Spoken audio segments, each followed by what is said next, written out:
Government overreach. The Great Reset. Mainstream media lies. Now more than ever, independent voices are needed. Donate now at freedomreporters.com. That's freedomreporters.com. Maverick News. The antivirus program for your mind.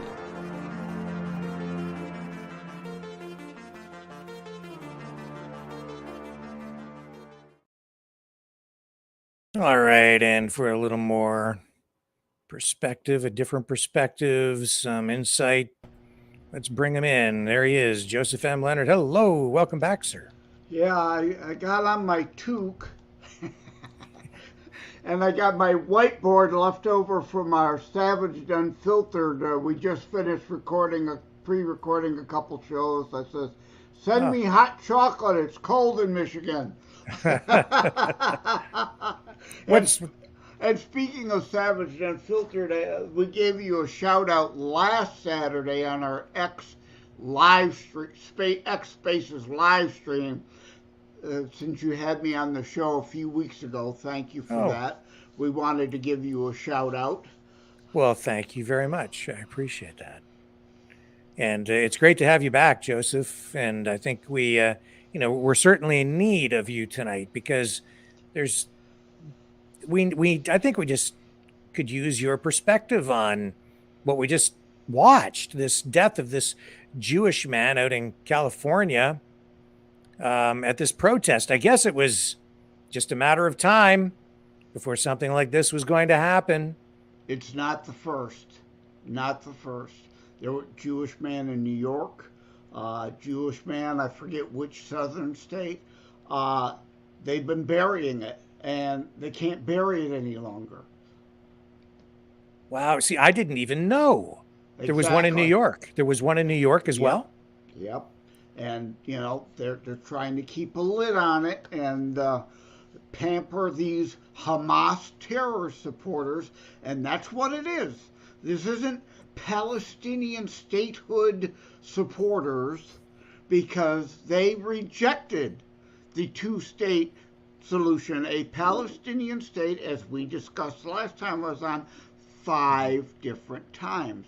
When they're chanting from the river to the sea, that is genocide of the Jews, erasing them from the Middle East, and a one Palestinian state.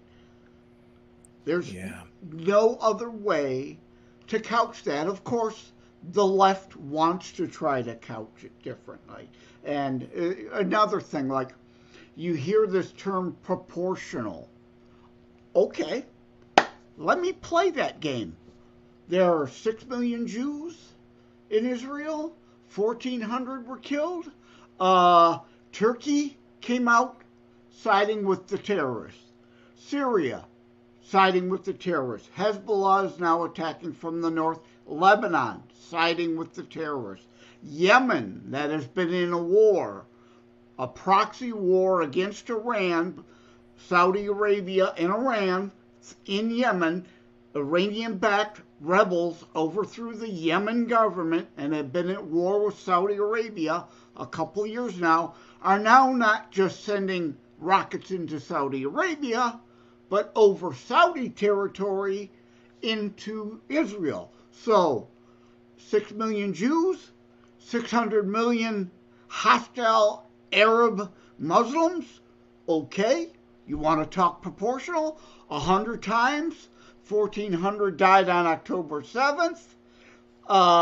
When Israel kills 140,000 Arab Muslims, then I'll be happy to talk ceasefire.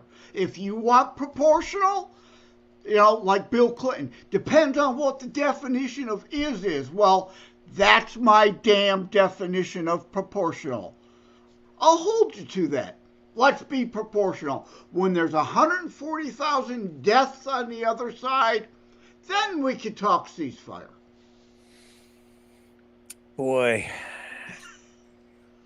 it's I've never seen such polarization in my lifetime. I've never seen things so emotional. I've never seen protests on this scale and sustained protests like this either. Maybe there has been something that I just wasn't paying attention to before, but can you think of anything that even approaches this, Joseph? No, I mean, I guess in my lifetime, being from the Detroit area, the '68 riots in Detroit, Yeah. obviously, but and not so uncoincidentally, I just released a thelibertybeacon.com piece, and my Constitutionalist Politics podcast, released this past Saturday, is about victimhood. That, if you're looking for victimhood, it's not surprising you find it around every corner. I do not abide. I will not abide. I will not stand for black people blaming the entire white race for their damn problems. It's the same thing here. I'm consistent. I'm not a hypocrite. I'm about principles, not personalities. You can see in the background, principles before personalities, right? I don't abide by blacks claiming victimhood and blaming the entire white race. I'm not going to stand for a bunch of white liberal snowflakes and also some right-wing conservatives who are worthless pieces of shit that their lives amount to nothing, who then try to scapegoat in collectivist fashion all Jews. And I've been hearing more and more of this crap because, again, my show, Constitutionalist Politics, well, the Jews killed Jesus. Not all Jews of today, 2,000 years later, nothing to do with that. Same thing with white people of today, nothing to do with slavery. There is no one alive now that held a slave. I owe you nothing. A lot of white people fought and died to free the slaves. And did a few Jews have blood on their hands? Oh, absolutely. But not all Jews back then. And they tried to pawn it off to Pilate and have Rome kill, try to dodge and deflect that they wanted Jesus served up on the cross.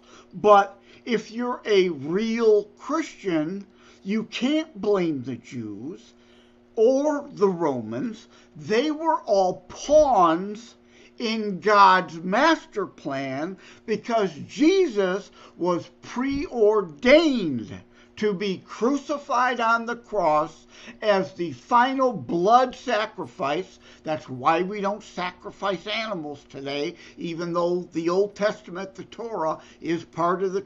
Jesus was the final blood sacrifice. So you can't blame anybody. It was preordained that it had to happen. But yet I'm hearing all this, the Jews killed Christ. Kill all the Jews. Your worthless piece of shit life, if you want to know who's to blame for that, go in your bathroom, look in your mirror. You can't blame, oh my God, it's the Jews did it. The Jews are holding me down. Or the blacks. Oh, the whiteys are holding me down. No.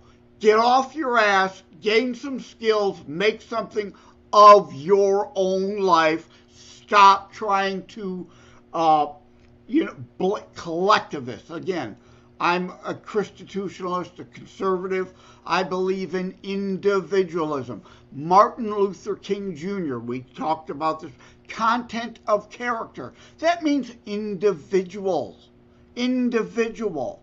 You don't collectively get to blame an entire class of people, whether it be blacks, whites, Jews, whatever, for your failings. Mm-hmm.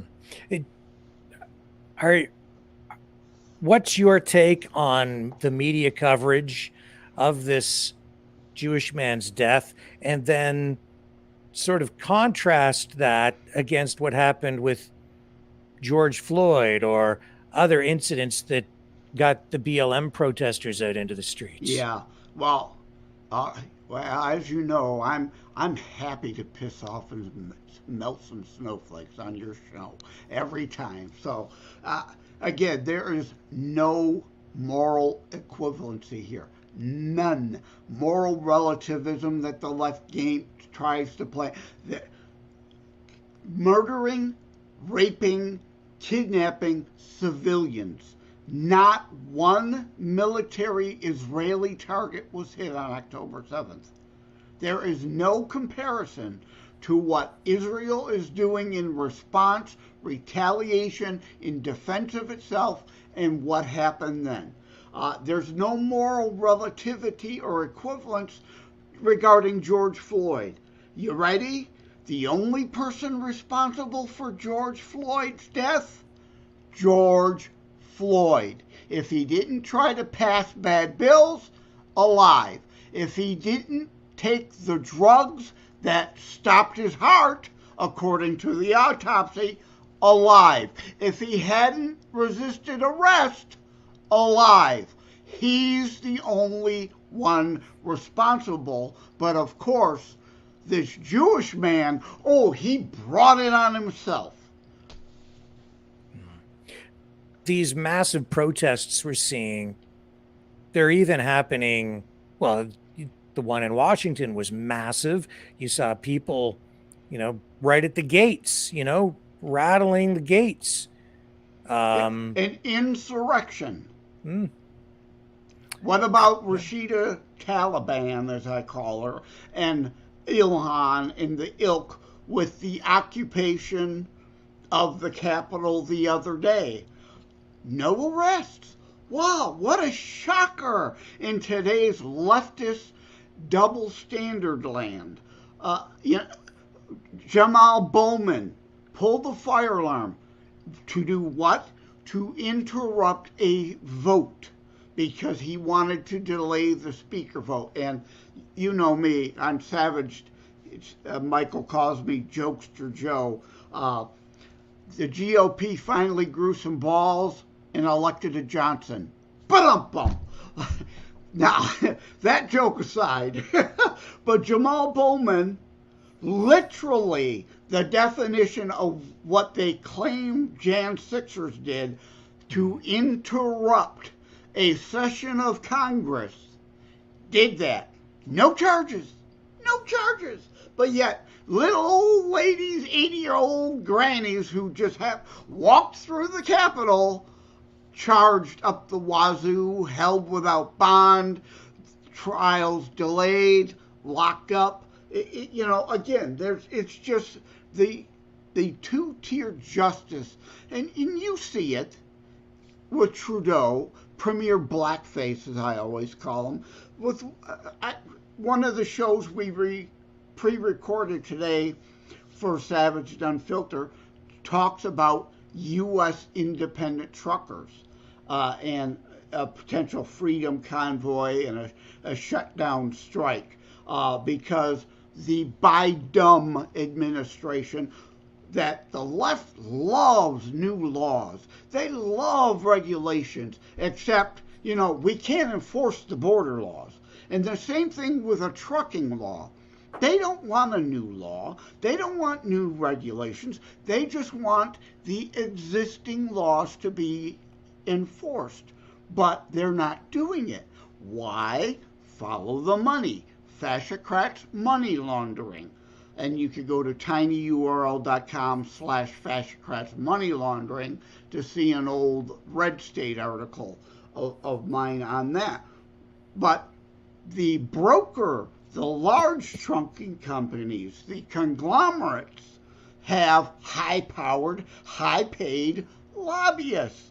And they're donating big bucks to the Biden administration. So the independent truckers are getting fucked over.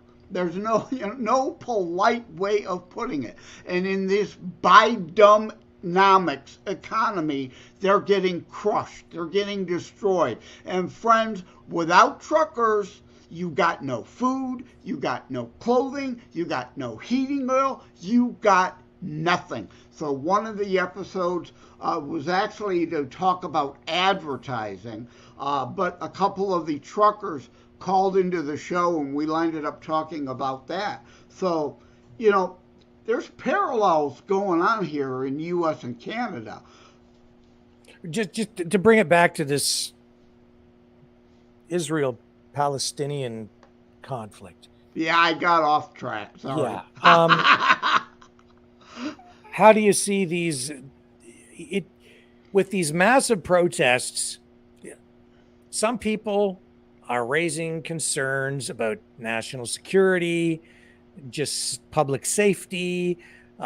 We've seen government officials express worry that the conflict between Israel, Palestine, Hamas may result in some sort of a response here in Canada and or the United States, like a terrorist attack, some sort Absolutely. Yeah, why am I here? I'm the author of Terror Strikes Coming Soon to a City Near You. And it is. There's no question. The open borders. Hundreds have been caught on the terror watch list. Did we deport them? No. We interceded them and let them go. How many thousands of military-aged males have gotten into the country by the thousands, uninterdicted at all, in the gotaways? Thousands upon thousands. And remember, people, they call Israel the little Satan. Who is the big Satan? The United States. So, this is not it's just over there. You know, the old World War I or World War II are, the oceans, Fortress America. Yeah, just whatever's going on, whatever. They told you, like Hitler told you in Mein Kampf, Hamas has told you in their charter, it's about genocide of the Jewish people. Believe them. They chant daily, death to Israel and death to America. That means you too by extension up there. I hate to break it to people, right? So yes, terrorism is about to tick up here. It's the murder of the Jewish man, and like I said, others that you've just not heard about. It's now, they can't keep a lid on it any longer. The bubble has burst. The terrorism, to what degree, though, has started. And there's more of it coming. Because, again, we are the big Satan. We are a target. There's no, let them worry about it. It's not only coming here, it's here. They're here. Soon they'll strike. So today in Canada, I'll show you this headline. And this is, I'll get you to comment on this, Joseph. So the government says the RCMP, the Royal Canadian Mounted Police, the National Police Service for Canada, cannot function effectively on national security threats. So I'll just scroll down. It says Canada's National Police Force cannot effectively counter serious extremist and criminal threats and urgently needs a major overhaul, according to a new report from an all-party National Security Committee. The starkly worded report, released by the National Security and Intelligence Committee of Parliamentarians, NSICOP, stated the RCMP cannot operate as effectively as it must to protect Canadians from serious national security and criminal threats. The core of the issue is the balance between federal policing operations, things like national security and transnational crime investigations, and the RCMP's responsibilities for what's known as contract policing in provinces and territories. So the way that the Mounties, the RCMP, you can, if you're a provincial government, you can contract them to provide service, or you can set up your own police service. It's the way it works. In Ontario, we have the Ontario Provincial Police, but in other provinces, they have the RCMP operate as the provincial police service as well, as an extension of their federal efforts. So the Mounties' long focus on contract policing has led to a situation where the force cannot function as effectively as it must to counter the most significant national security and criminal threats to Canadians, the committee's 2-year probe found. In other words, they're stretched too thin. They don't have enough resources. They're focused a lot on just day-to-day traffic cop type stuff and provincial policing instead of focusing on their primary mandate, which is federal policing and even international investigations as Canada's national police service. Is this something that, it says here, the key threats investigated by federal policing are violent extremism, transnational and serious organized crime, financial crime, foreign interference, espionage, and cybercrime. These threats are not mutually exclusive. And then a lot of the rest of the report is actually redacted, censored. But it says here, the RCMP-led Criminal Intelligence Service of Canada. According to them, there were more than 3,000 organized crime groups in Canada in 2022, including 647 that were assessed by the service. The NZCOP report found that the RCMP considered 14 of these groups to be high-level threats. And these 14 groups commit a range of serious crimes, use violence as an integral part of their strategy, maintain associations with other organized crime groups, infiltrate police and security agencies, and work across provincial or national borders. Means they operate in other countries, probably the US of A. Yeah. A couple of things on that. I'm glad you brought that up. First, the last thing you mentioned about the infiltration. We see that in our Customs and Border Patrol. The Mexican cartels literally have sent people into the U.S. to then become CBP. The cartel supposedly, protecting against the cartel. And you wonder why there's gaping holes. Now, the key phrase, I take what you read otherwise. Now, again, the threat level I take very seriously and agree with wholeheartedly, both U.S. and Canada. But what I take qualms with is the key phrase, federal policing. Just like after 9/11 here, the Patriot Act, right? Power grab, money grab. Fascists like Trudeau or Premier Blackface or Joe Biden, like I coined decades ago the tag fascocrats. That's the left, whether they be in the U.S. Democrats or in Canada, in England, they're all fascists. And what do they want? More power, more control, more money for laundering into their own pockets. They want to eliminate localized policing. Why? Because local cops live in the community, are loyal to the community. They are wanting to protect and serve the community, whereas a a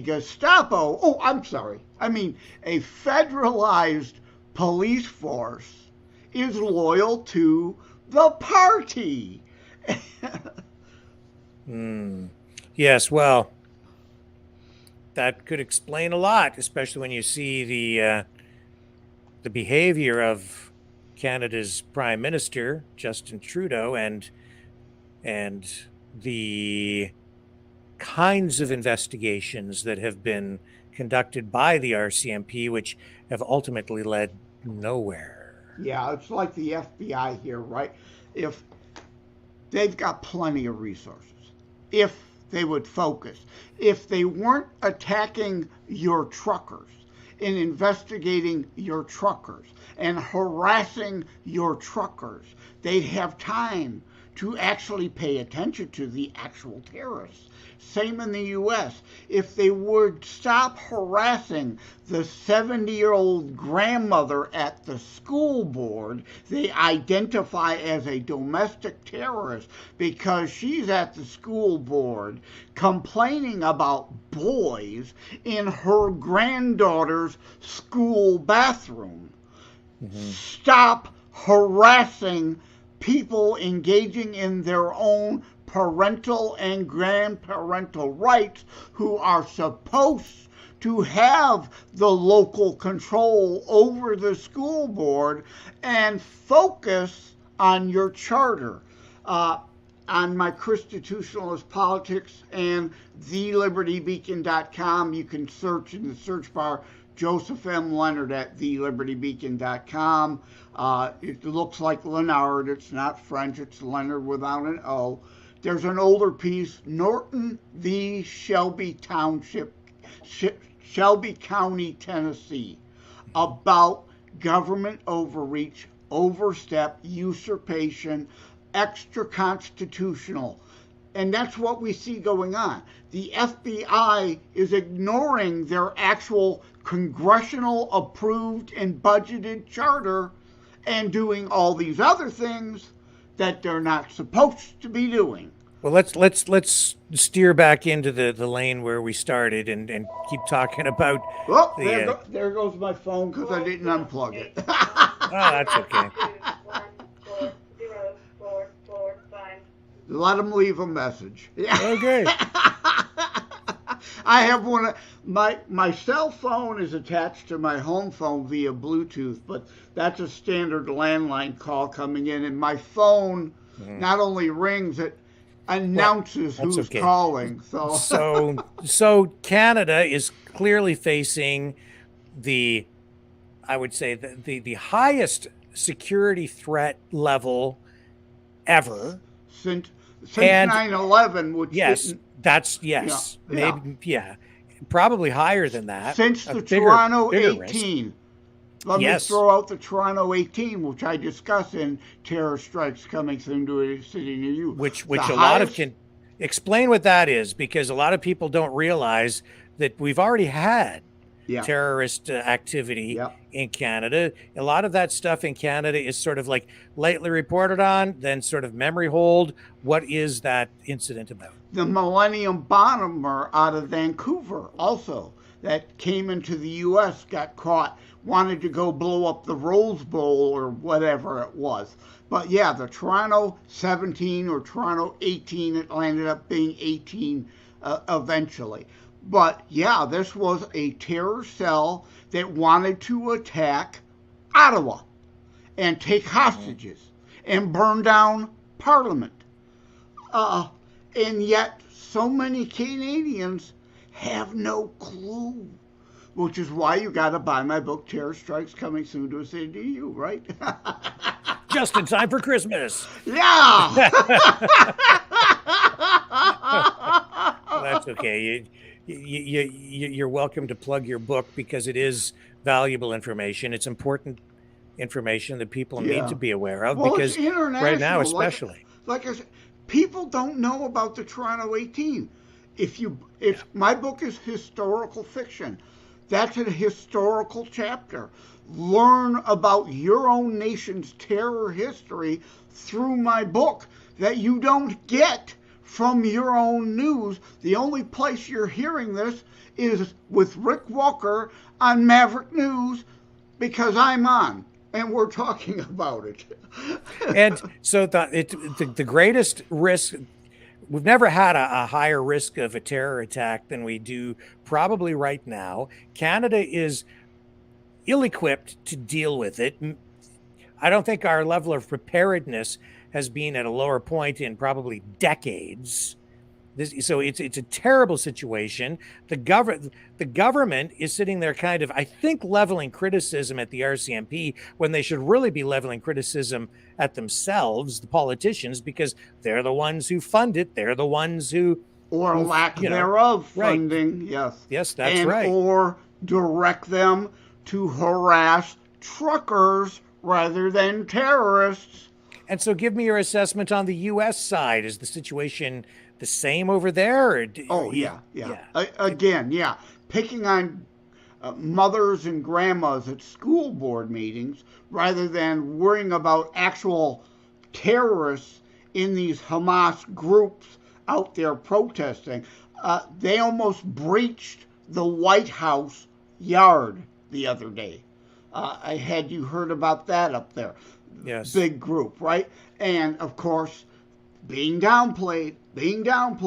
If that were a constitutionalist group, like I coined and trademarked the term, out there and did that, oh, there'd be arrests. People would be locked up without bail, even though the left, oh, you can't put bail on criminals. It's discriminatory. The whole reason they're criminals is because they're broke.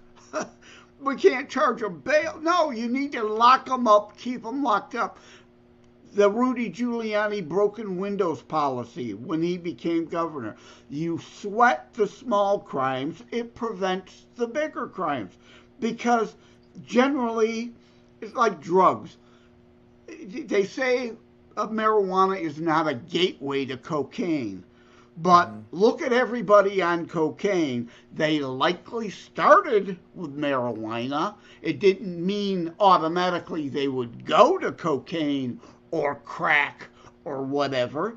But someone doesn't just decide overnight, I'm going to be a cocaine person. It's the same with crimes.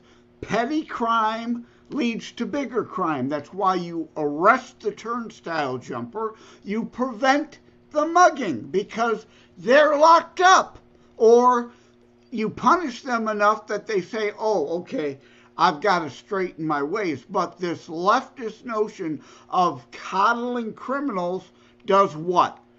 Means, hey, I can get away with whatever I want. And they escalate. And those on the fringe who would otherwise not commit a crime say, they're getting away with it. Why shouldn't I commit crime?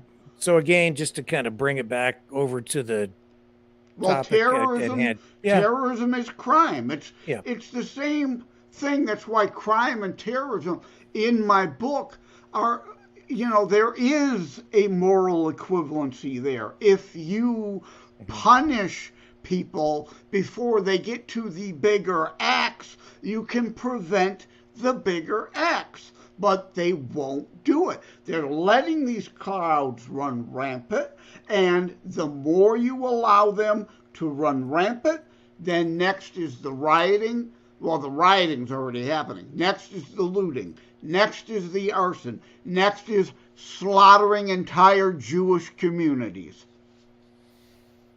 If you don't nip it in the bud. And they don't nip it in the bud. And, all right, I know you deal in conspiracy a lot. The conspiracy part here is because they want it to happen. Again, why? Because then they get to do the big crackdown on everybody. Power, control, money, power and control over everybody, not just the criminal or terrorist element. Well, when you say they, Joseph, who do you mean? Who's they?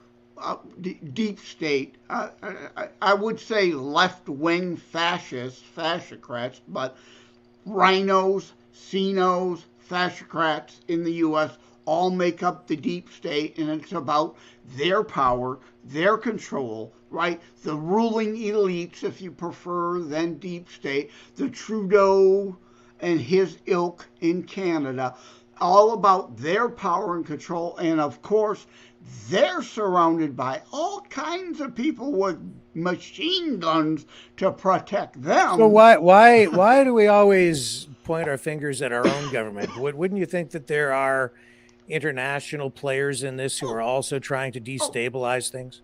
Absolutely. Absolutely. Iran, right? There would be no Hamas or Hezbollah without Iran. There would be no attack on October 7th without Joe Biden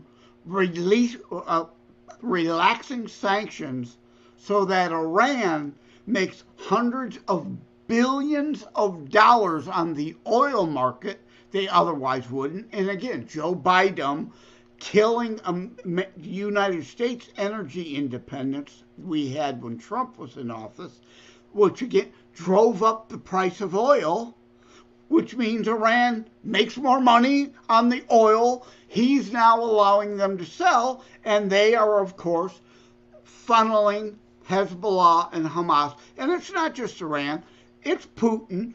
Putin wants to distract from the Ukraine war. So he's helping too. China, Xi, wants the Middle East on fire because he then has a better path to potentially move on Taiwan. So it's everybody's got, their fingers in this thing in one way or another. More or less. Yeah. Yeah. Well, the usual key players, anyway. I mean, Right. Denmark and Sweden got nothing to do with us, right? Yeah. Yeah, I understand. Yeah. Do you see it continuing to escalate? Oh, absolutely. Unfortunately, especially again with all these cries for, oh, we got to have a ceasefire. No, you would. Let's say 9/11 happened in Toronto rather than New York. Would the Canadians have dared allow anyone say, oh, don't strike back at Al Qaeda, or if you do, pull a Bill Clinton, just lob a few cruise missiles in, proportional response? Bullshit. The doctrine of overwhelming retaliation is the only thing that works. Reagan, peace through strength. You hit me, you drop a bomb, we drop 100. You kill one Jew in Israel, we kill 100 of yours. Right? What's the Untouchables movie? Right? Yeah. Don't bring a knife to a gunfight. Or they put one of our guys in the hospital, we put one of theirs in the morgue. Escalation, disproportional response. Strength is the only thing totalitarians and terrorists, thugs, bullies at a local school, you got to pop them. You got to drop them. A disproportional response is the only thing they respect and understand and gets them to stop. Aren't these war crimes? Because we had that civilians are being killed last time. It's not a. Let's look at World War II. Now, we're judging by different standards, right? Was bombing of Dresden a war crime? By today's standards, it would be. By those standards, no. Now, the caveat here is we know damn well Hamas has the tunnels and everything under hospitals, under schools. They want civilian deaths. The people who kill more Muslims are fellow Muslims.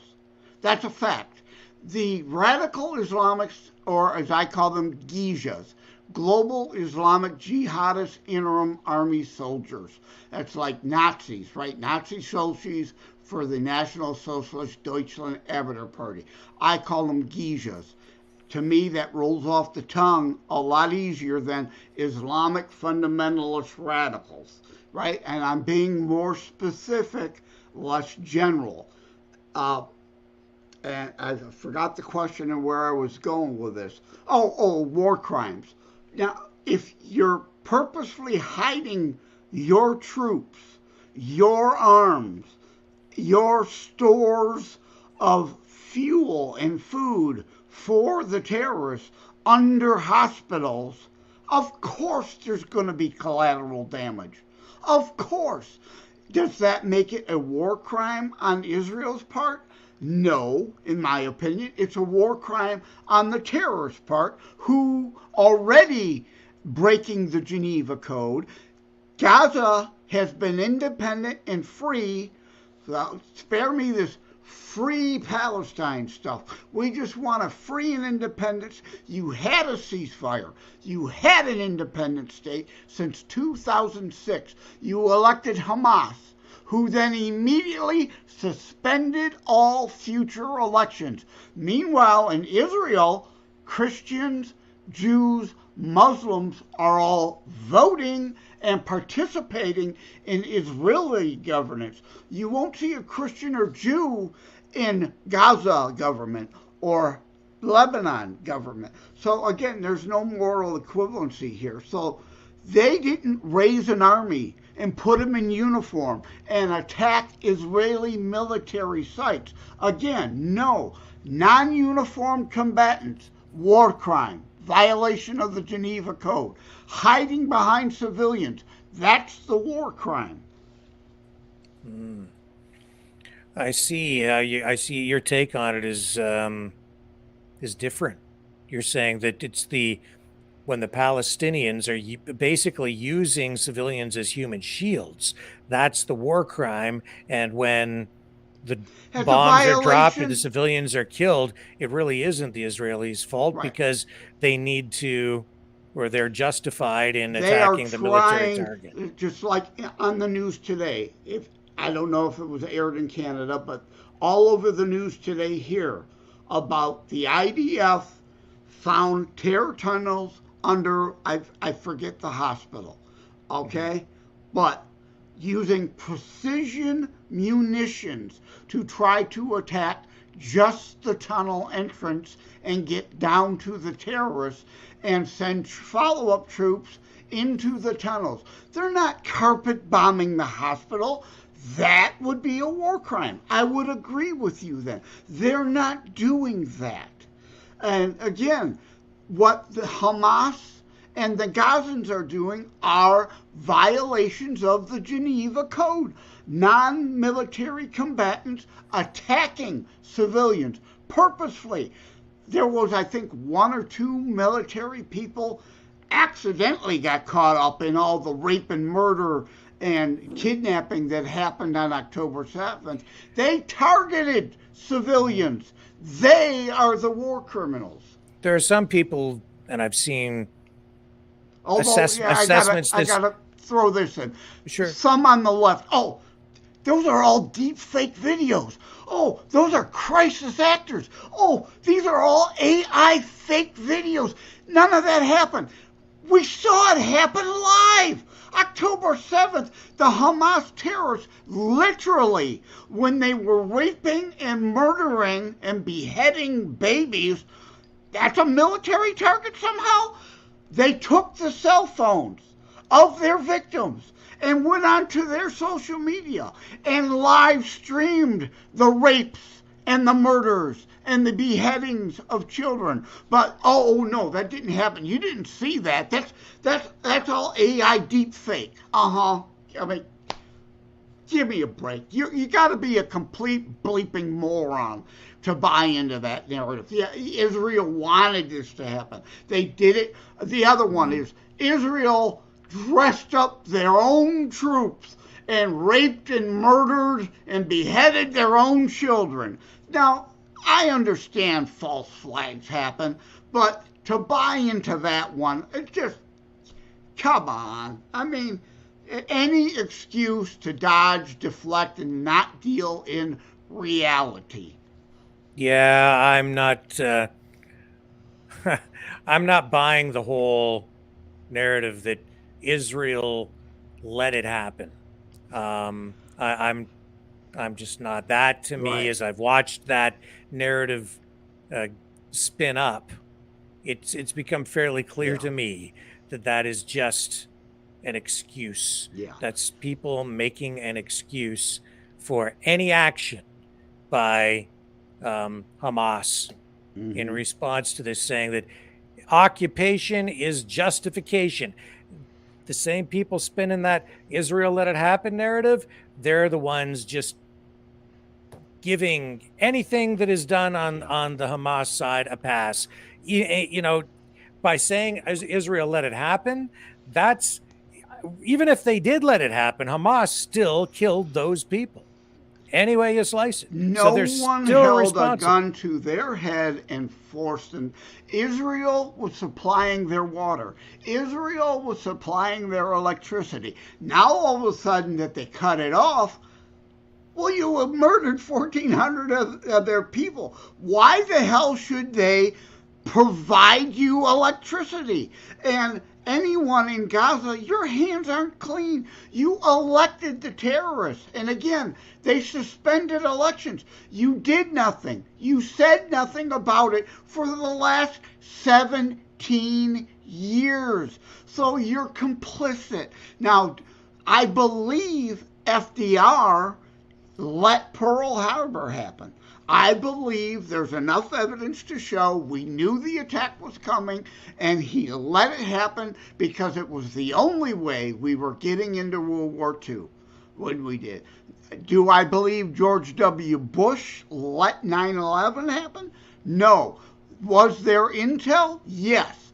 Complete incompetency. And why Sandy Berger went into the National Archives and tried to steal illegal, confidential, classified information from during the Clinton years, that they failed to recognize any of that and brief the Bush administration on its potential.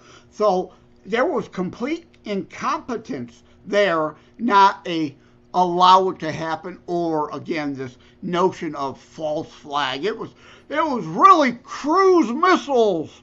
Did they doctored all those live videos on national TV we were all watching. Again, let's try to stay focused. I don't want to get into all that stuff tonight. Well, it's the same stuff though. Well, yeah, but I still want to but you know what I'm saying. Your audience does too. Yeah, but let's focus, okay?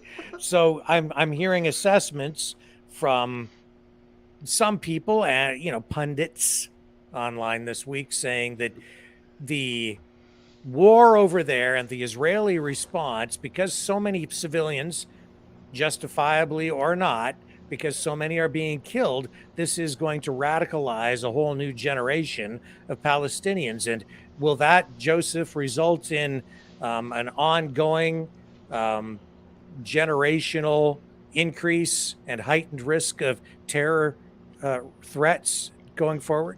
No. And the reason I say no is because they were indoctrinating all these fools to begin with. Our U.S. universities are brainwashing the idiots here. That's why there's so many in the streets. That somehow it's all the Jews' fault. Again, the collectivists. The Jews are responsible for everything. The Jews live off of drinking the blood of Arab children. The Jews this. You still hear it. There's a Jew under every rock and behind every tree just waiting to pounce. This indoctrination has been going on since the probably long before the articles of, the Protocols of Zion, I'm sure you're familiar with, right? Hitler in Germany. A lot of these, the Ba'ath Party in Iraq was disbanded following the overthrow of Saddam, just like the Nazi Party was outlawed in Germany because the Ba'ath Party was a direct child of the Nazi Party. Hamas has ties back to the Nazi Party also. Those roots are there. So this has been a perpetuating thing for hundreds of years, attempting to scapegoat Jews for everything. Just the fact that the United Nations attempted to create a two-state solution in the Middle East that, again, the Arabs rejected 5 times, is just the more recent modern excuse to blame Jews for everything. So it isn't going to step it up. It's going to continue. It was going to continue with or without October 7th. I am seeing such a, how can I put this? Let me offer this as proof. Kamal Salim, right? I've got an autographed copy of his book. I've talked to him several times. Kamal Salim, Arab Muslim, raised indoctrinated in the everything's the Jews' fault. You gotta hate the Jews. We gotta kill the Jews. We gotta murder all the Jews. That'll solve all the world's problems if we erase the Jews from. He literally became a terrorist, a Giza member himself, and indeed slaughtered lots of Jews. He found Christ and woke up to the fact that everything he fed was bullshit. He was trained like a Marxist professor does in the universities, turns these kids into Pavlovian dogs that when the bell rings, they bark the anti-Semite talking points. Now, this is an interesting thing, Joseph, because you're using phrases like fascocrats, fascist. I don't know if you've actually used the word Nazi, but you're also saying the far left. How do you reconcile or explain this, I guess, mutual hatred for the Jews on both the fascistic Nazi side and the communistic, socialistic, far left side? Well, it's the whole collectivist mindset. Again, there has to be an us versus them. An oppressed Or versus the oppressor. they can't get power without the identity politics, and everything is the Jews' fault. We got to go get them. Scapegoat. So you don't pay attention to their boot on your throat. Mm-hmm. And I make a distinction, like in my book, that's the version of the podcast, Constitutionalist Politics, the book. I go into why did I create the term constitutionalist? I don't use conservative anymore because why? It's an identity politics snowflake dog whistle. Liberal, conservative, left, right, Democrat, Republican. Those are all identity politics, divide and conquer. Saul Alinsky tactics. You got to understand and study these things. Alinsky, Cloward and Piven, Margaret Sanger, to understand these things. And those things aren't taught. They are trained Pavlovian dogs, like I said, to spew Marxist or fascist talking points. And that, eradicate all the Jews and the planet's problems will all be solved. No, it's all about power and control over you, so you don't see their power and control over you. Look over there, right? You remember the movie Up? Squirrel! Squirrel! Squirrel! So, and the book. Dennis Prager, Ronald Reagan said when he was president, don't come to me with left-right. Don't come to me with Democrat-Republican. And I love Reagan. That's why I came up with my term constitutionalist. Don't come to me with that or liberal conservative. Is it biblically based U.S. constitutionalism? Reagan said, come to me with up-down paradigm. Does it lift up the people? Or does it suppress the people and lift up the government? I want to lift up the people and shrink the government. Dennis Prager, I say the left, I say fascocrats. I'm not talking about all liberals, all right? Like Dennis Prager used to say, another of my heroes, and why I invented the term to have a new paradigm, to try to bring Christians all together under a biblical voting principle. Is it biblical or not? Focus on those, avoid the divisions that everybody else is trying to employ.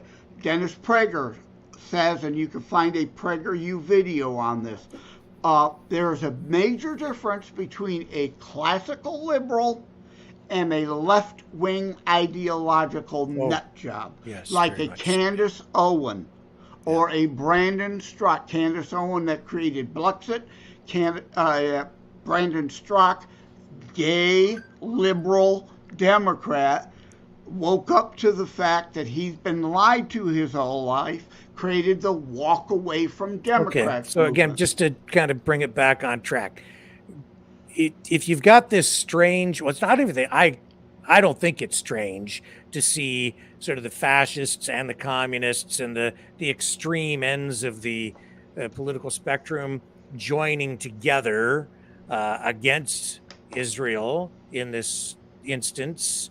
But you're seeing the United States, Canada, Western countries essentially coming to support Israel, which is not surprising. But how would you describe, or what label would you, or is there even a label to attach to supporters of Israel? I think, the those who Well, oppose Israel would say you're Zionists, but I don't think that's true. bingo and labels. I'm glad, right.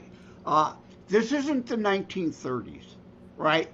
The Nazi Socies, National Socialists, were fighting the Marxist, Moscow-backed communists in Germany for power and control. Today, of course, the Nazi Socies then later became on to be known as fascists. Today, there is no difference in those communists, fascists, socialists. It's all just a different color flag for the same thing.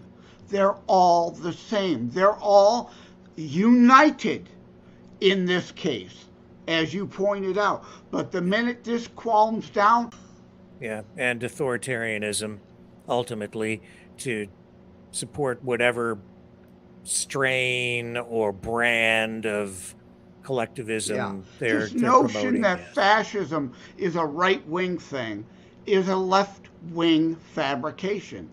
Mhm. Just like the big party switch that the Democrats were the party of the Civil War and the KKK and segregation and Jim Crow, but in the 60s there was this big switch. No, you could show all the elected Democrats of the Southern Confederate States together, as Dinesh D'Souza does in Hillary's America, and show the switch, less than 1%. They all mentioned Strom Thurmond. Yeah, racist to the day he died. He switched parties because his state went red. He couldn't get elected anymore as a Democrat. So it had nothing to do with racism changed. And it's kind of the same thing here. The myth.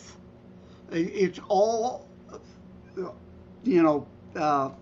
I forgot where I was going, but again, it's all Well, maybe I'll get you to projection. kind of, tie things together here for us and give us your longer term, your longer view assessment of where our terror risk level is at over here in the United States and Canada.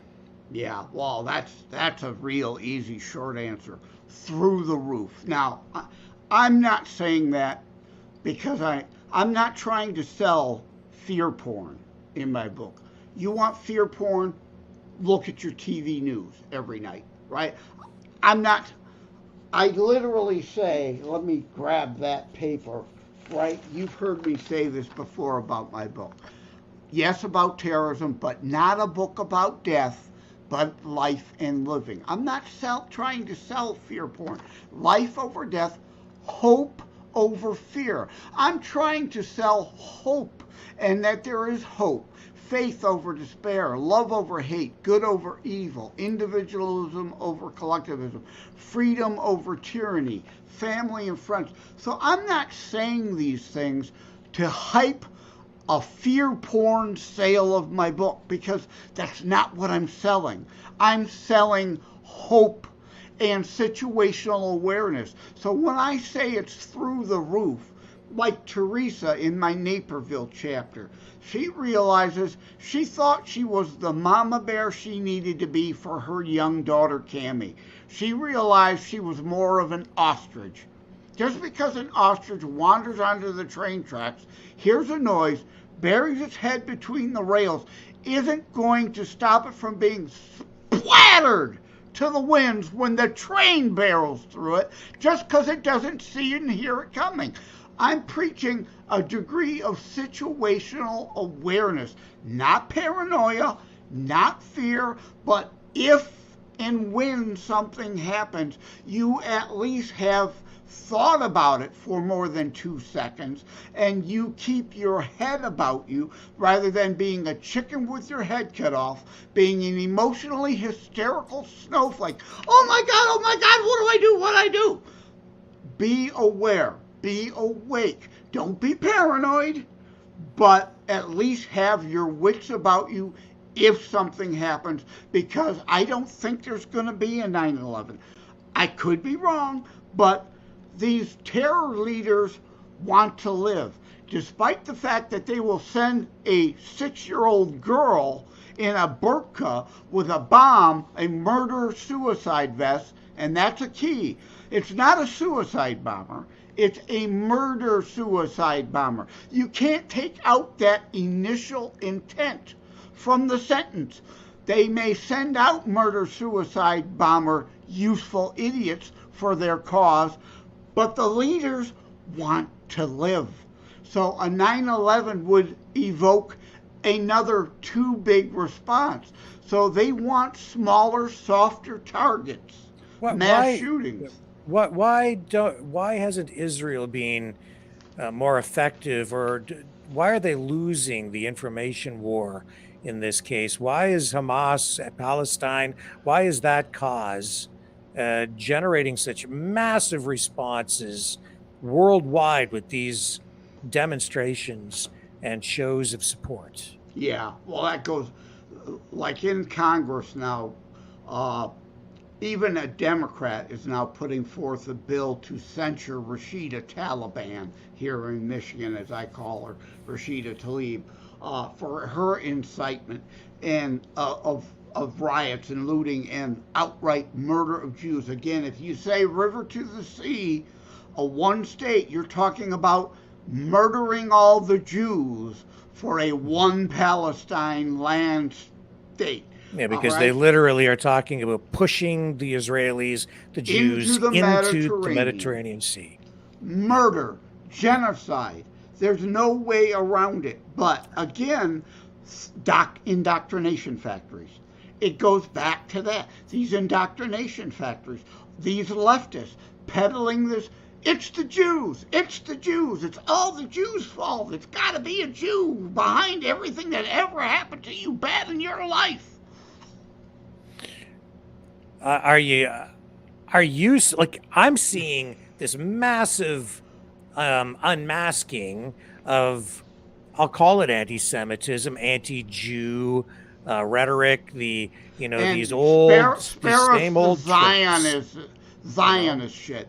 That's another dodge. It's a deflection. It's trying to dress up your anti-Semitism as somehow something different by calling it Zionism. Yeah, are you concerned about it? Should we be concerned about it? Oh, absolutely. Absolutely. In Constitutionalist Politics, the show and the book, I go into the indoctrination factories have a problem. China, they're teaching them the core R's: reading, writing, arithmetic, history, respect, honor, those things. In the U.S., Canada, England, France, Spain, Germany, Italy, what are we peddling? Perversion. The new 3 R's, as I call it: raunch, racism, and radicalism. With all of that being said, there isn't much patriotism out there these days, and that must be leaving not just Israel, but the United States as well, and Canada, very vulnerable. I'm so glad you brought patriotism up. I didn't think to go there. But again, it's the usual double standard, the usual hypocrisy, right? A black person, it's great. Black pride. Yeah, black pride.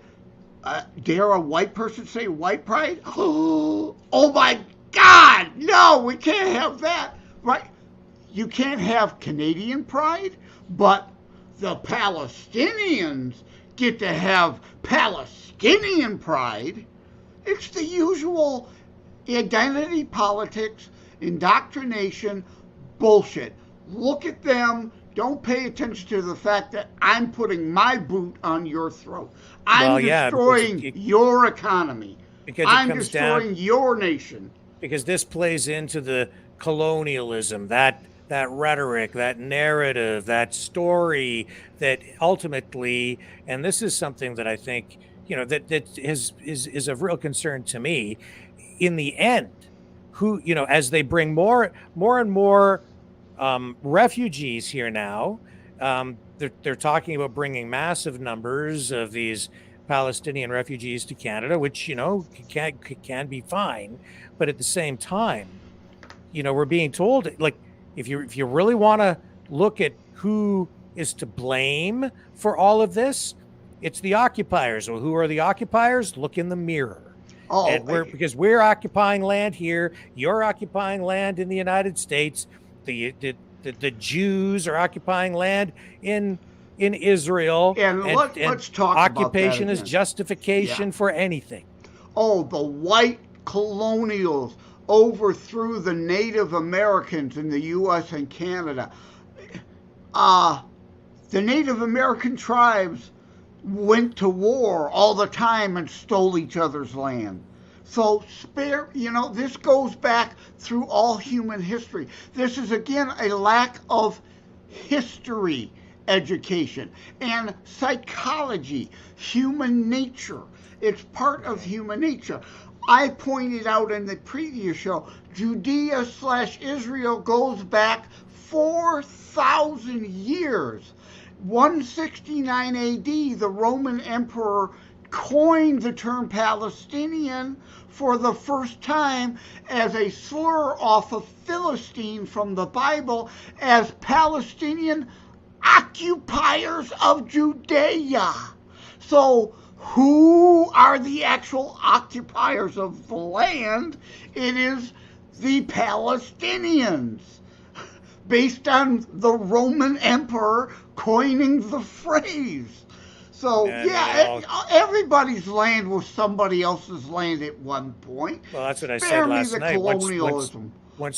When refugees come here, or any new Canadians from any other place in the world, and you end up on Canadian soil, now you're an occupier too. So now the people from Palestine who are complaining about the Israelis occupying their land are coming here to occupy somebody else's land. And obviously, the only solution to this is to employ some degree of pragmatism, because we have to assess things based on today's reality and come up with solutions based on that. Otherwise, we're just going to spin around and around and around and go in circles in perpetuity. All the way back to Muhammad himself. This is a Islamic fundamentalist Giza principle. Infiltration, right? Send some peaceful Muslims over to establish an enclave. Then you infiltrate with the radicals the peaceful enclave. It's about occupation, colonizing, right? Send a bunch of immigrants over, create the enclave, then uprise and take over. It's why you see a mosque built on the foundations of a church or a synagogue everywhere. It's about infiltration and eradication of the native population. Colonization, people. I thought you hated that word, but it's a Giza strategy. This is no secret. This is no secret except to stupid people. Well, here in Canada, here's an update on a story that it's completely relevant and needs to be highlighted here tonight. A synagogue and Jewish community in community center in Montreal hit with Molotov cocktails. Police are investigating. This is a CBC report, and there are several other media outlets grabbing onto this tonight, investigating the remnants of Molotov cocktails found at a synagogue and Jewish community center in Dollard des Ormeaux, Quebec, overnight Monday. Police arson squad and hate crimes unit investigators are on the case, And Jewish advocacy organizations are calling out what they say is a worrisome rise in anti-Semitism. Investigators are there this morning, checking out, the physical evidence on site. No one was injured. Damage was minor, but very clearly, a lot of concern about this. And here is who is this person? He is with the CJA, Federation CJA. And let's listen to what he has to say. The Jewish community of Hang on a second here. Oh, we're We'll going to just, get an ad, of course. Oh, yes. Well, we'll just let that pass, but we'll listen to.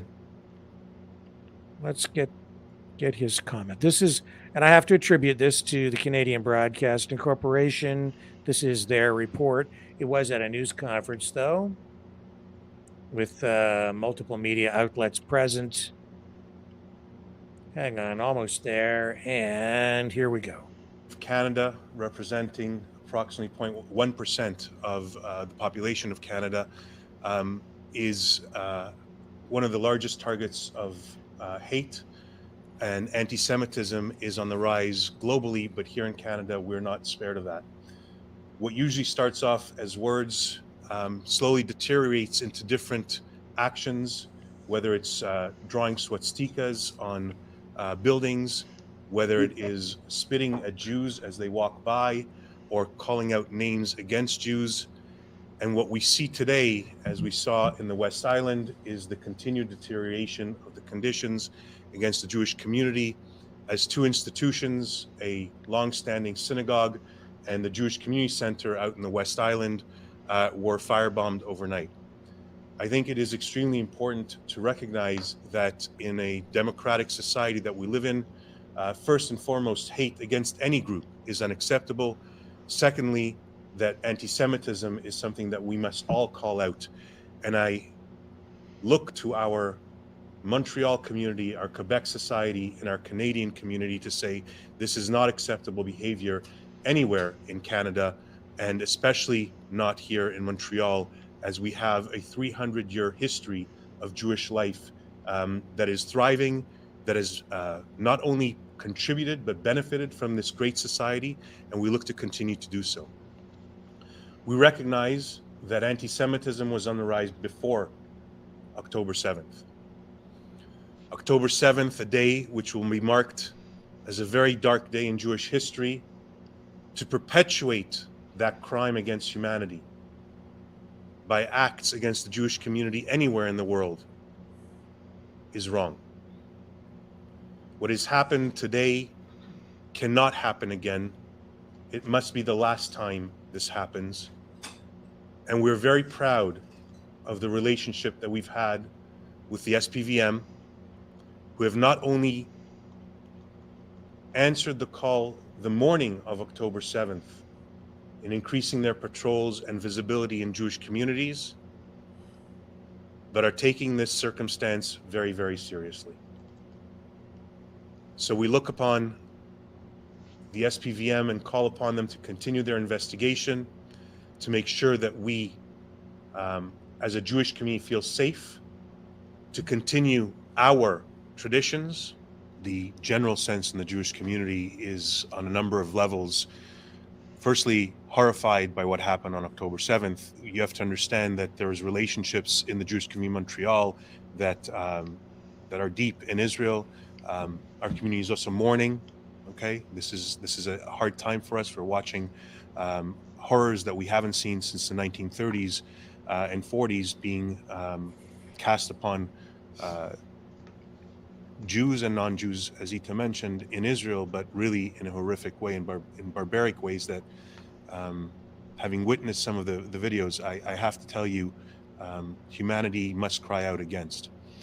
So the community is horrified and mourning, and yet at the same time, we're now seeing levels of anti-Semitism, which even prior to October 6th were at a whole different level. And now we're seeing them on the rise in ways that is making the community scared. It's unhealthy, the stress, the anxiety that we're feeling as a community. And I will tell you that we are addressing not tens, not hundreds, thousands of calls daily about concerns about security, concerns about should people go to hockey games because they wear a kippah. How can we tolerate that? We're not allowed to go see a hockey game, to watch the Habs, something we all love to do, and people are concerned, asking literally questions. Should we be able to go because we wear a kippah? Should we hide our Magen David? Should we take off our mezuzah? We're hearing this in real time. Today, the schools are ready to say, should we shut the doors?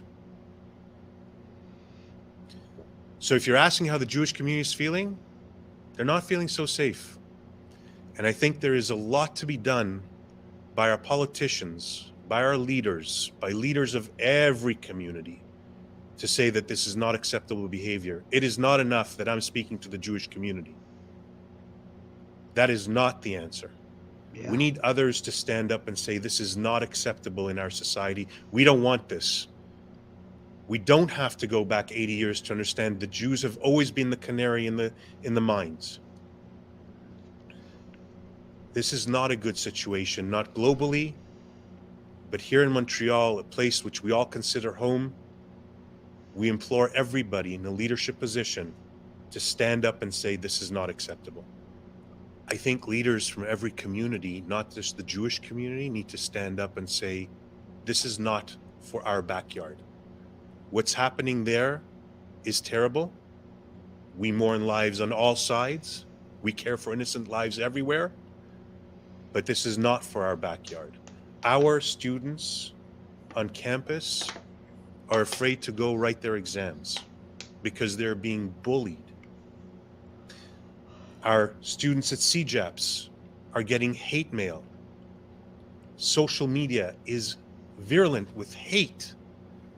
We have instance even this morning, another instance of a grade 7 student in a public school being bullied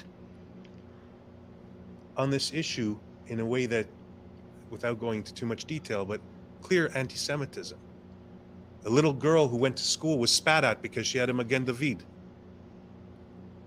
We have instance after instance after instance of this becoming, slowly, as I mentioned earlier, it's words that turns into actions. And I don't want to say with the God forbid answer to one day someone saying, I'm going to go further.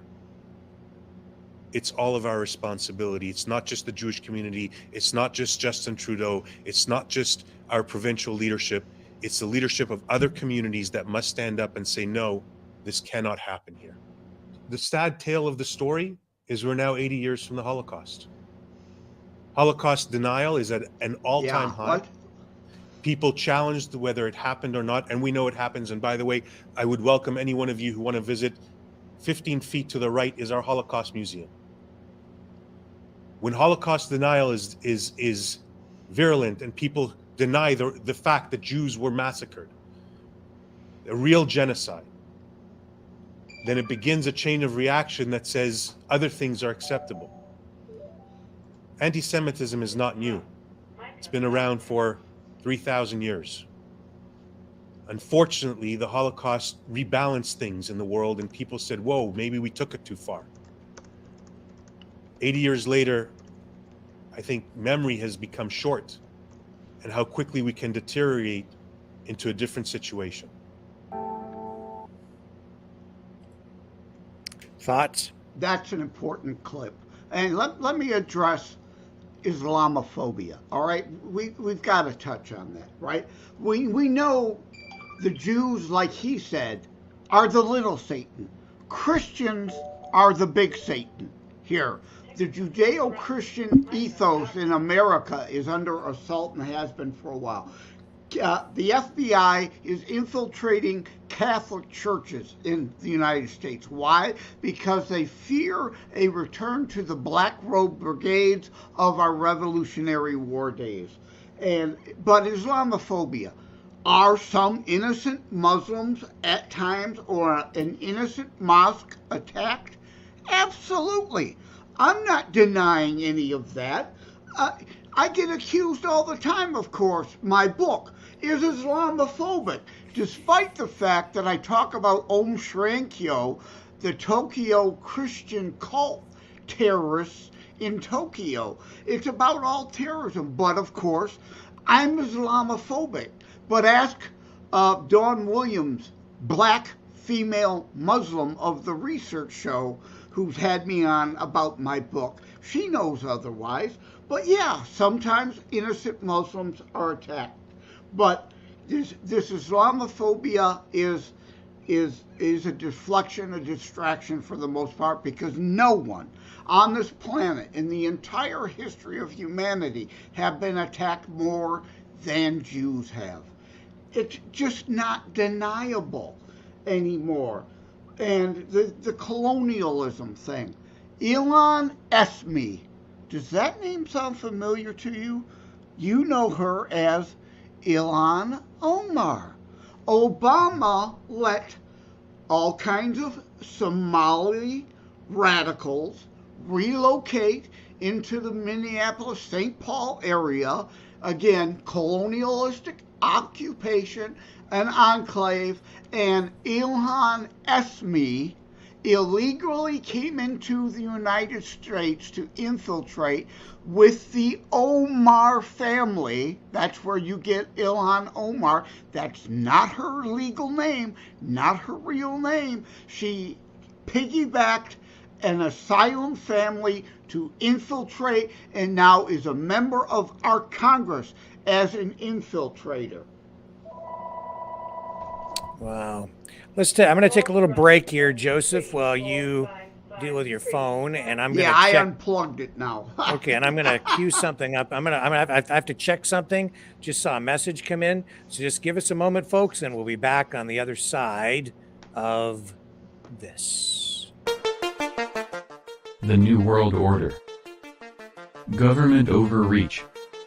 The Great Reset. Mainstream media lies. Now more than ever, independent voices are needed. Donate now at freedomreporters.com. That's freedomreporters.com. Maverick News. The antivirus program for your mind.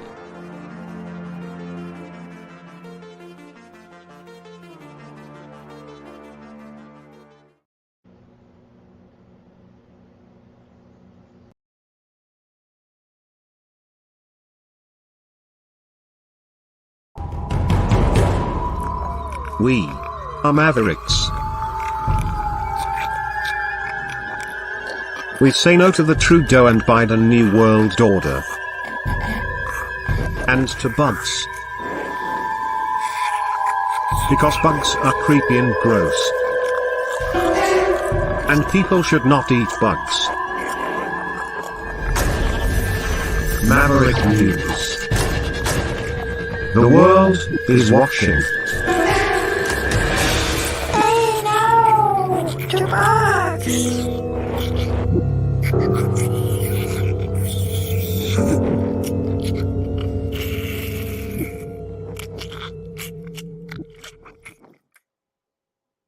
Okay, let's bring Joseph back in. And yeah, I'm glad you took a break. I ran to the restroom. That's okay. And yeah, just in response to concerns about all of these developments and even there's the Molotov cocktails in the synagogue, and the federal government in Canada did yesterday announce $5 million in additional funding for more security and policing and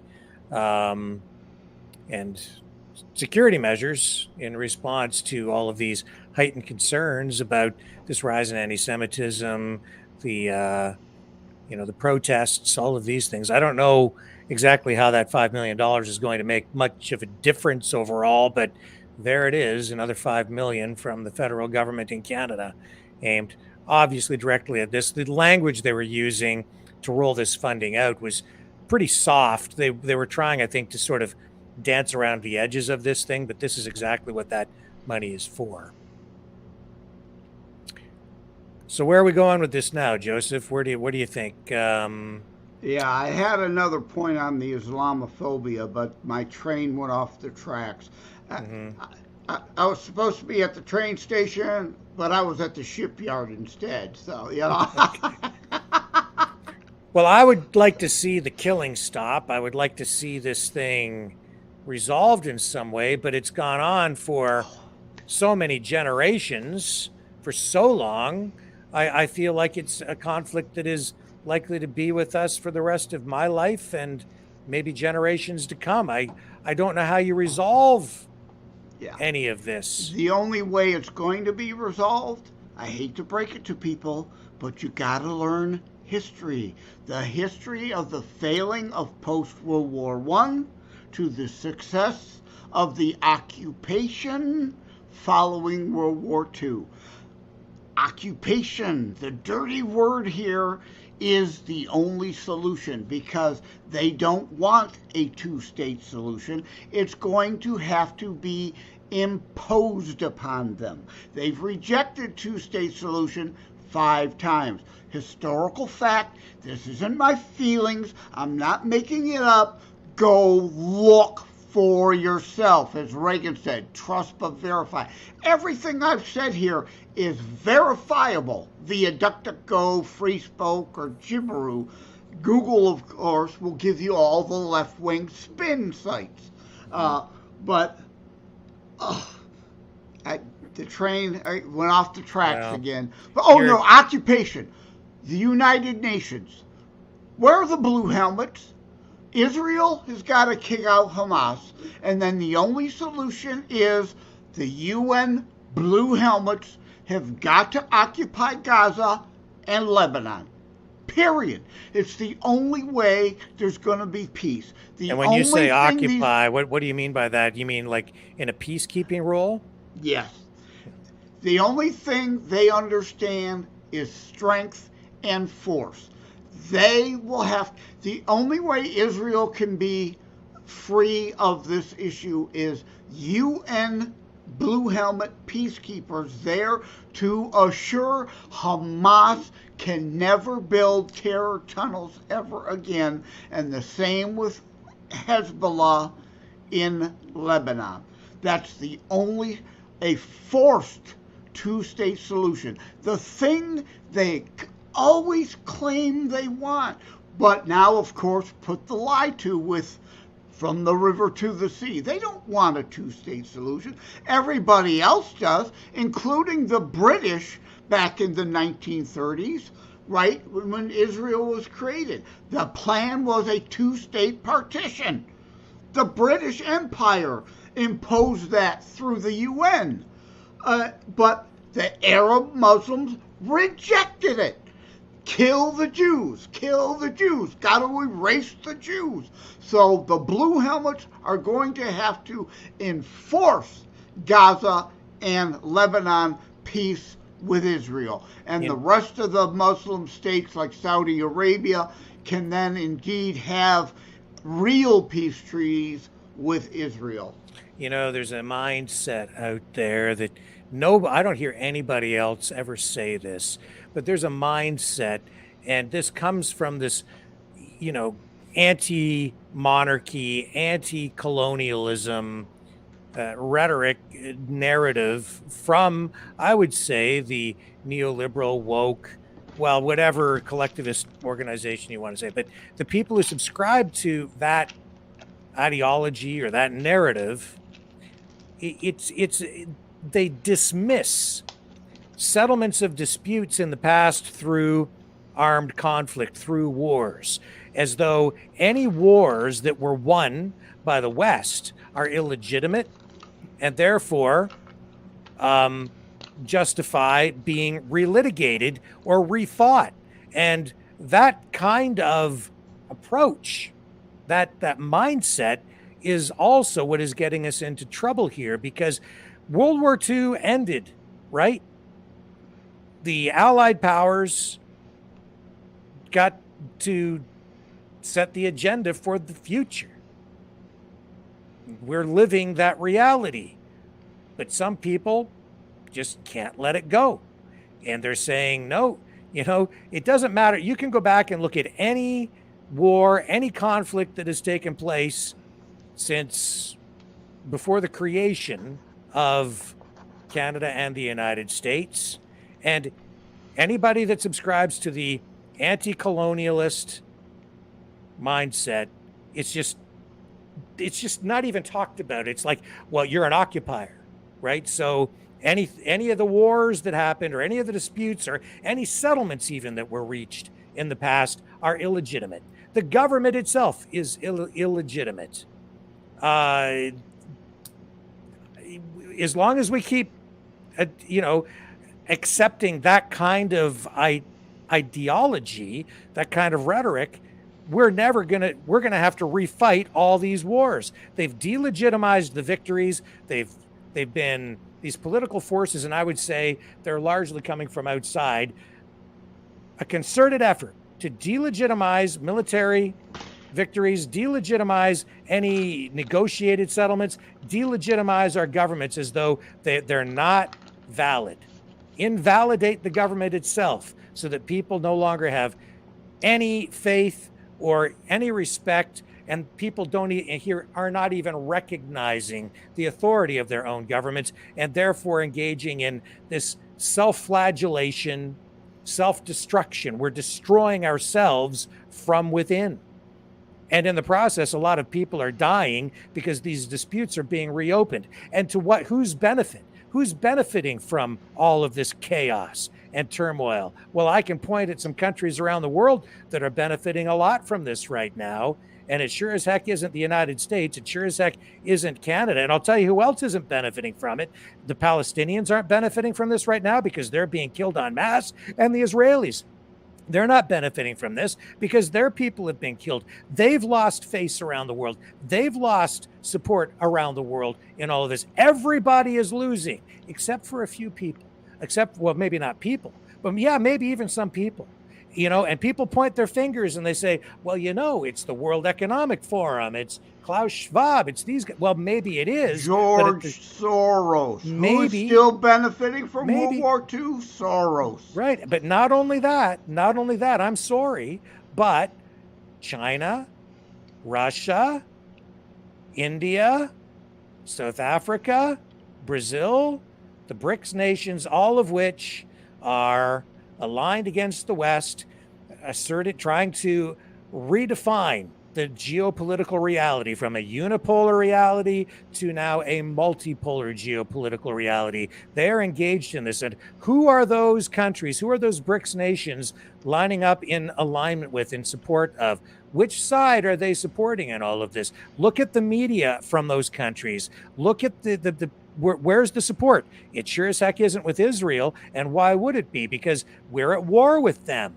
Okay, we're at war with those countries right now. They're aligned against Israel. Why? Because Israel is, by extension, part of the United States, Canada, the West.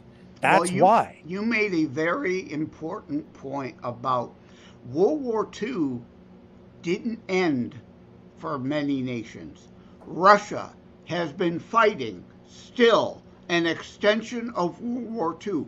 Remember, Stalin invaded Finland before Hitler invaded anybody. They also invaded Poland the same time Hitler did. They formed a non-aggression pact, and they were like, so don't sit there and tell me that Stalin was this saint who loved the Jews, because it's just not true. He killed more in Russia than Hitler did in Germany, but you don't read that anywhere but in my book, The Atrocity Chapter. History, conveniently glossed over. And Iran, again, they're still fighting. They were on the side of the Nazis. They still are. They are the Nazis. Iran is a derivative of the word Aryan. Hello, people! Read a real history book, not Howard Zinn fiction. And that's an important point that you've just made there. People are saying, well, these, the U.S. politicians who are, pointing their finger at Iran, they're not even engaged in reality. Iran didn't attack Israel. But no, they do support Hamas. They do provide funding. They do provide weapons. There are Iranian drones being used by Hamas. Yeah. Oh, what? Hamas went and stole them from the Ayatollah? And No. Russia is in alignment with Iran. It's all part of, the whole thing. Now, I have to say that in many respects, we have only ourselves to blame, because we promised not to expand NATO after the fall of the Berlin Wall, but we did. We kept pushing closer and closer and closer to Russia's border. And I still now, say that's a convenient excuse for Putin.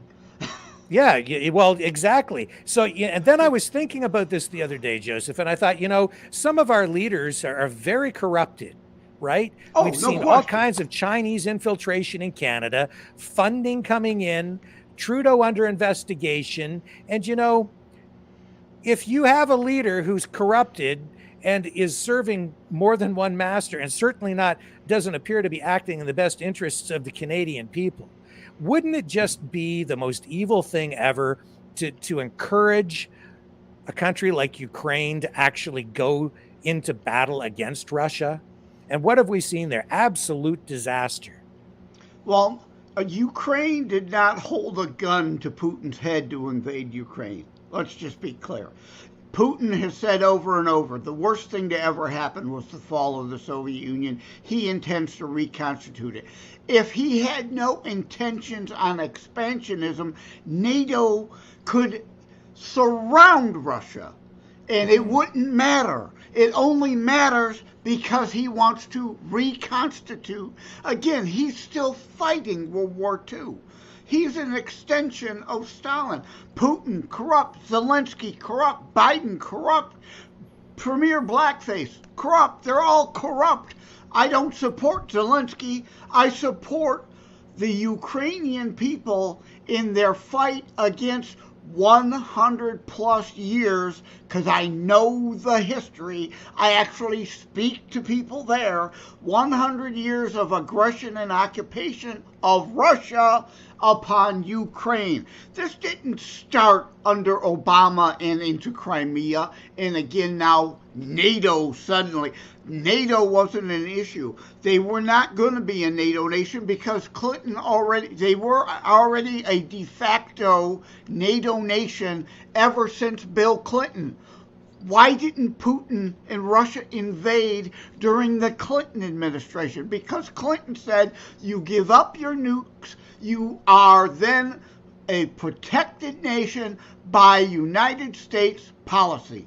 They were de facto NATO. That's why we're here. People don't like facts, but that's the facts.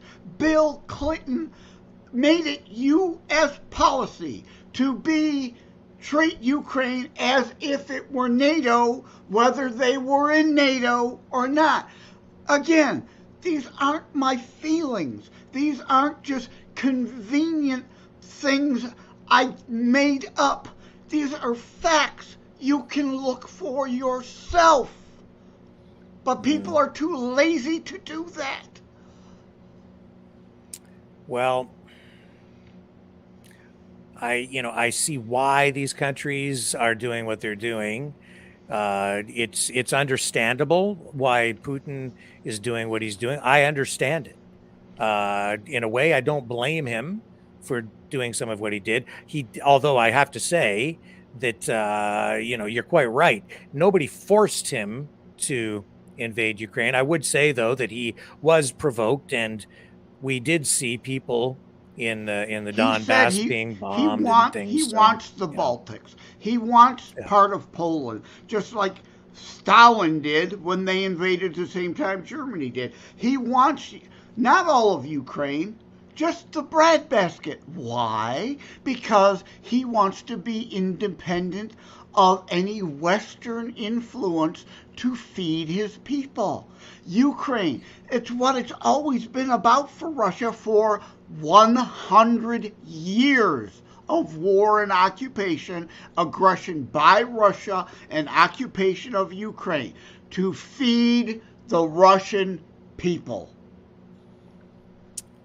Yes, which brings us back to the whole story of the kulaks and confiscation of farmland and property and the the famine and massive death and everything that happened. And that's a Yeah. whole other story which we've explored in previous episodes of Yeah. the program. We don't want to go down the No. Ukraine rabbit hole more. No. So I just want to say, see the movie Mr. Jones, based on a true story, okay, about Russian occupation of Ukraine.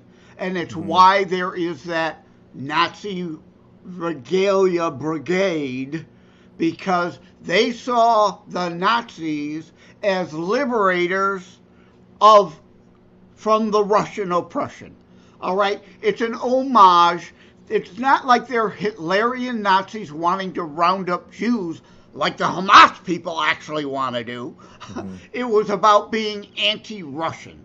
That's what that's about. But see Mr. Jones, based on a true story. Educate yourself, people. Educate yourself on this history that you're not taught. So while I've got you here, Joseph, I'm gonna dip into another related story. It's sort of related. It's about Putin and whether he's actually still alive or not. So stay with us, folks. We're gonna A body double. A body double. We're gonna dig into that when we come back, and yeah, depending on how, I don't know how deep we're gonna dig. I suppose it depends on whether Putin is actually still alive. So don't go away.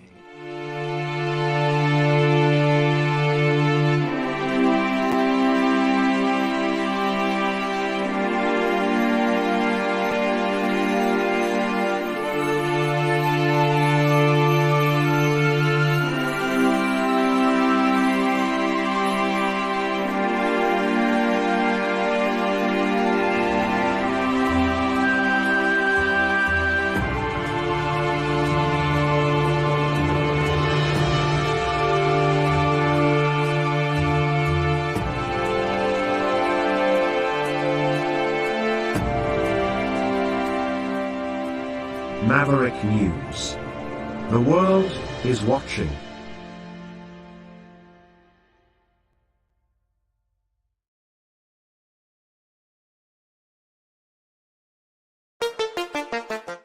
The New World Order. Government overreach. The Great Reset. Mainstream media lies. Now more than ever, independent voices are needed. Donate now at freedomreporters.com. That's freedomreporters.com. Maverick News. The antivirus program for your mind.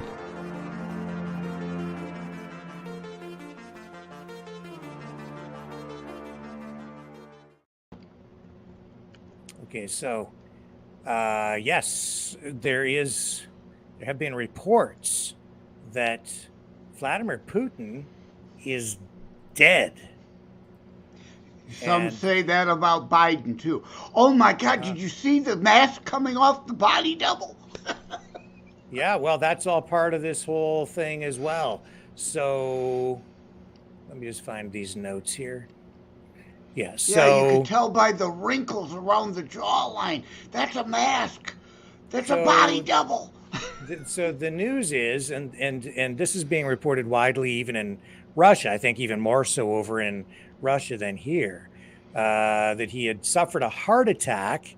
And this was a story that was broken by General SVR Telegram channel. This is back October 23rd, and these rumors persist even now. And they were dismissed by the Kremlin, but this source then reported a few days later in remarkable detail that the dictator, as they Rightfully are call reporting, him. because I think these reports are coming from Putin's political opponents. Okay, Yeah, to say the remember, least. Hitler was elected the first time too. You think Putin really is, or Erdogan has been winning these elections of late?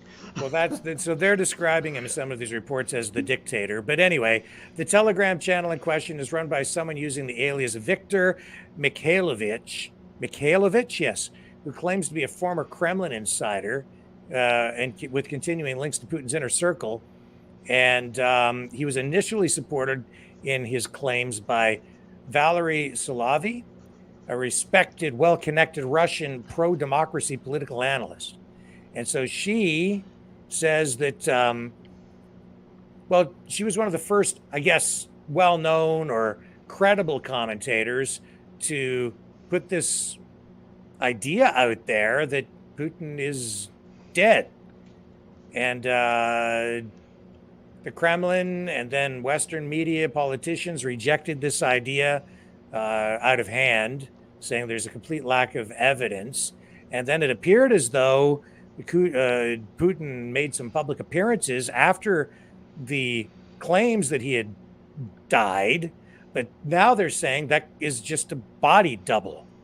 And so the people coming out with this stuff are saying that there's a coup d'etat underway, that the real Putin lies in a freezer in his palace, and that many of his public appearances were via video links and probably recorded.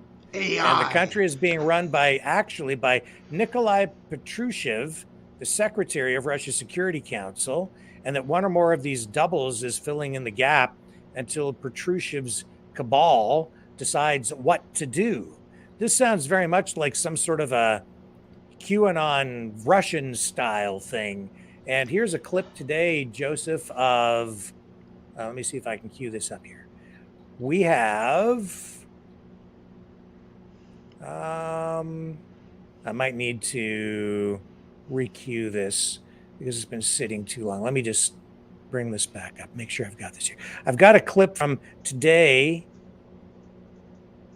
a report from The Hill, and they interviewed a political science professor who says it is actually possible that this guy could be dead. Hang on a second here, and I'm going to cue this up. Probably another ad first, right? Yeah, actually it is. That's exactly right. Of course. So, but I've got this thing coming up here. So, maybe not. You may want to invest in the actual paid YouTube Red. Yeah, so this is not on YouTube. Commercials. Oh no. Okay. This is not on YouTube. Anyway, what are your thoughts on that? Will I get this clip queued up? You know, is it opposition or is it controlled opposition? Right? I urge people to see the John Cena movie that just came out in theaters now, Freelance. Great. It's fiction, but it deals in a lot of this behind-the-scenes government stuff that is based on reality, like controlled opposition. Now, Putin has value in putting out anti-propaganda, more or less, or to sow uncertainty about himself, create confusion. Again, deflections, distractions, distortions, denials, deception, discrediting.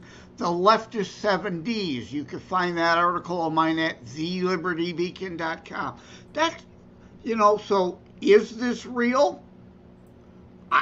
I kind of hope it is, but it could very well be Russian disinformation, unlike the Hunter Biden laptop, which was real. They called Russian disinformation. Okay, here we go. Here's the clip. Or that this is a potential strategy by the opposition party to sow discord and confusion. Which do you think is the more likely scenario? Well, I think the latter one is more likely. I mean, I wouldn't exclude or preclude the possibility that he's actually dead. Solovey has been right in many of his predictions. He's also been wrong in many of his predictions. But this isn't a prediction. This is a supposed statement of fact. And what's striking about this is the detail to which they go. So that he apparently died at 10:42 p.m. There were a whole bunch of doctors. They were locked up. Then eventually Putin's body has been supposedly deposited in the refrigerator in his bunker. Now, of course, if this is all just fake news, that's what you would expect, detail. But if it's truthful, it's also what you would expect, detail. So it's conceivable that this actually happened. Mr. Solovey continually says that this is a, quote, phantasmagorical scenario, but then he always adds, but you know, this is Russia after all. So he's got a point. That said, personally, I'm somewhat skeptical. I'd say there's a 1 in 5, 1 in 10 chance that he's really dead. And that far more likely is that this is a somewhat elaborate attempt either by Solovey and his opposition friends or by Solovey and elements within the Russian elite to discredit Putin, to sow confusion, to create the impression that he's not really in charge, or that if he is, he's barely able to make decisions. Central to this claim, by the way, is that there is actually a double who's been taking Putin's place at a variety of public functions over the last few months. And the irony is, and this is of some significance, that several months ago when Solovey and this General SVR were making claims about a Putin double, the vast majority of Russian commentators said, pshaw, it's not true, it's not possible. Now, I'd say there's pretty much unanimous agreement that Putin really does have a double. Now, of course, everybody could be wrong, but chances are they're not. So there seems to be a double, and this double seems to have played a significant role in representing Putin. And then when you add these two elements together, that Putin may indeed be dead, and at the same time that his double may be alive and well, it's not inconceivable, but again, unlikely, but not inconceivable, that Solovey is right in saying that Putin is dead, his double has taken his place, and that sooner or later, however, the consensus regarding his double will collapse, and what we'll see is savage infighting within the Kremlin. All of that sounds more or less plausible, minus the possibility that Putin is indeed dead. But even if he's alive, the bottom line is that the elites are mobilizing, they're sharpening their lives. Someone is clearly out to get Putin, and none of this bespeaks a stable Russian regime. Oh, I will give plausible historical. Now, does Putin have doubles? No doubt. I think he has doubles, and they've been out there for years.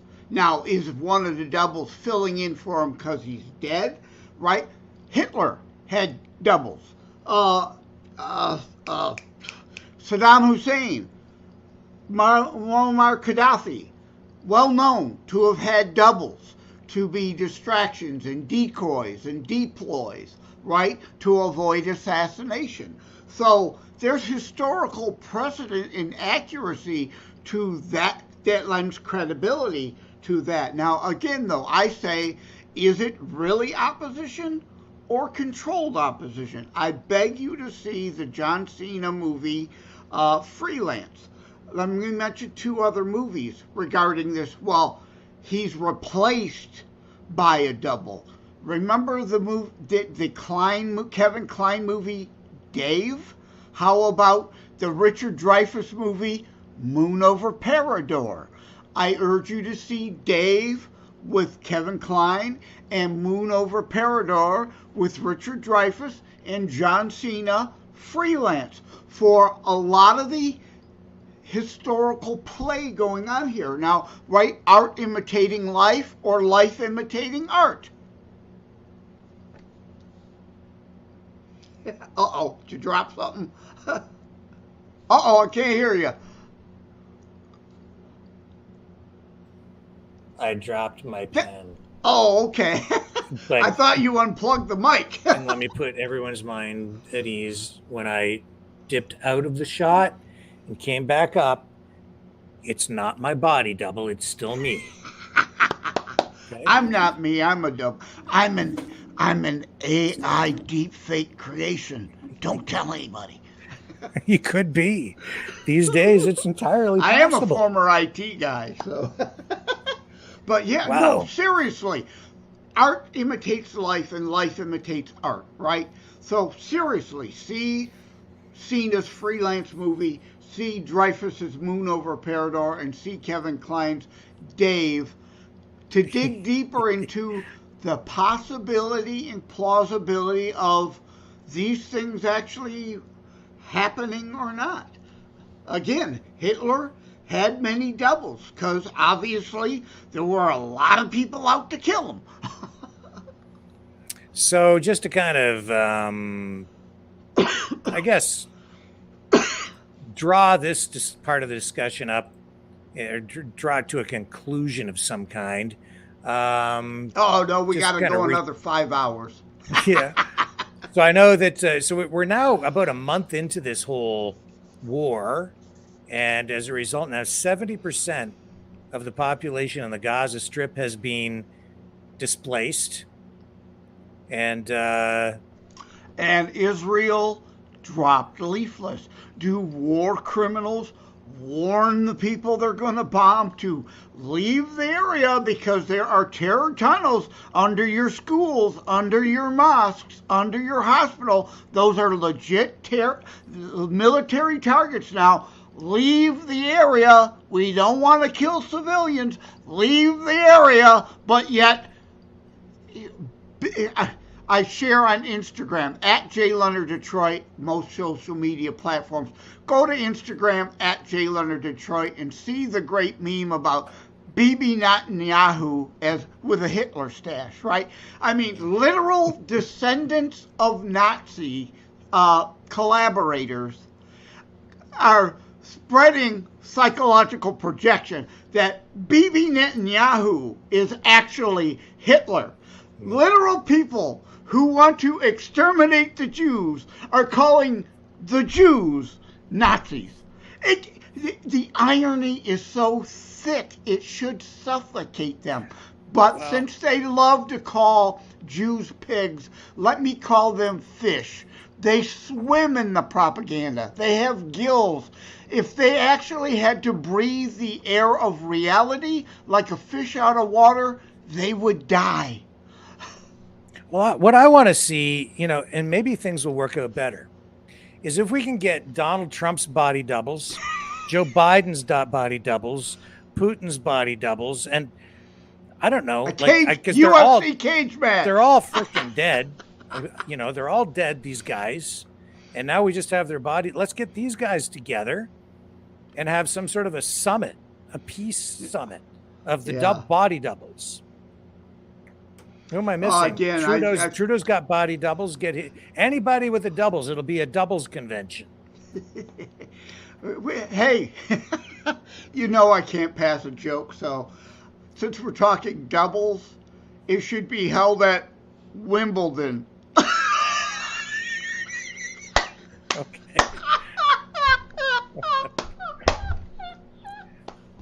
Oh, man. I slay myself, and that's all that matters. If I can make myself laugh, to hell with everybody else. Well, I don't know what else to say. Someone who doesn't understand what tennis is about, that joke will go right past them. Well, here's a commentary from a former leader of the New Democrats, now a political commentator on CTV, Tom Mulcair, just hammering on Justin Trudeau, or I should say his body double, saying, that his body double and the Liberals are continuing to spiral downward. Castro's son? Yes, Castro's exactly. Son, that's right. Justin. Well, maybe I love that conspiracy. Maybe he had some. Maybe he had a twin brother. You never know. It could be. Again, some of this, conspiracy theories, some of them are actually conspiracy fact. And it goes back to the whole controlled opposition thing. A lot of people say Q is actually controlled opposition. You want somebody who puts out such wild, outrageous shit that then the conspiracy fact continues to get dismissed as conspiracy theory. It gets lumped in all together. Well, that's an intelligent rational, logical strategy. I just know this, Joseph. You cannot be the leader of a country unless you have a body double, because it's a prerequisite now. It's a prerequisite. And you have to be prepared to die in office at some point so that your body double can take over. Otherwise, if you're not willing to do that, the cabal will not let you seize power. So your time in office will be short-lived. Let's analyze today's question period, shall we?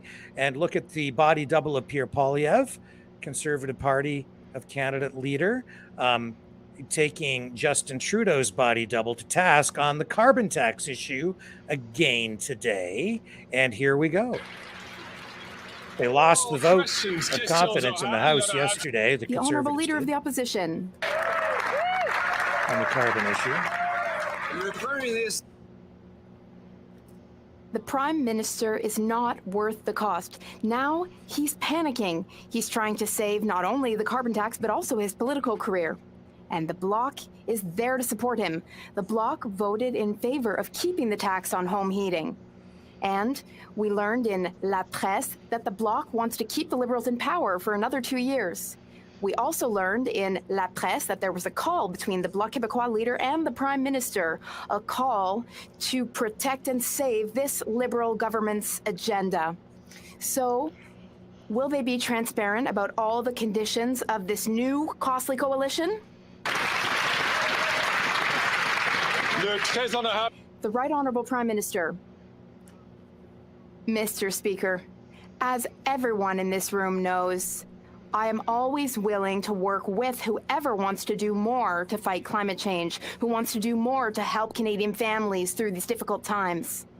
I'm very happy that the Bloc Québécois has recognized that the best way to fight climate change is to put a price on pollution and to help families with associated costs. Yeah, because they're not paying it. The And that's what we're tax doing. doesn't apply in Quebec. I regularly have conversations with the Bloc Québécois leader, but I haven't had any recently. The last time we talked, the Bloc leader and I, we talked about the Middle East and Israel. Oh, you English guys over there, you can pay for it, eh? The opposition. The Prime Minister is desperate to save his carbon tax, especially on heat.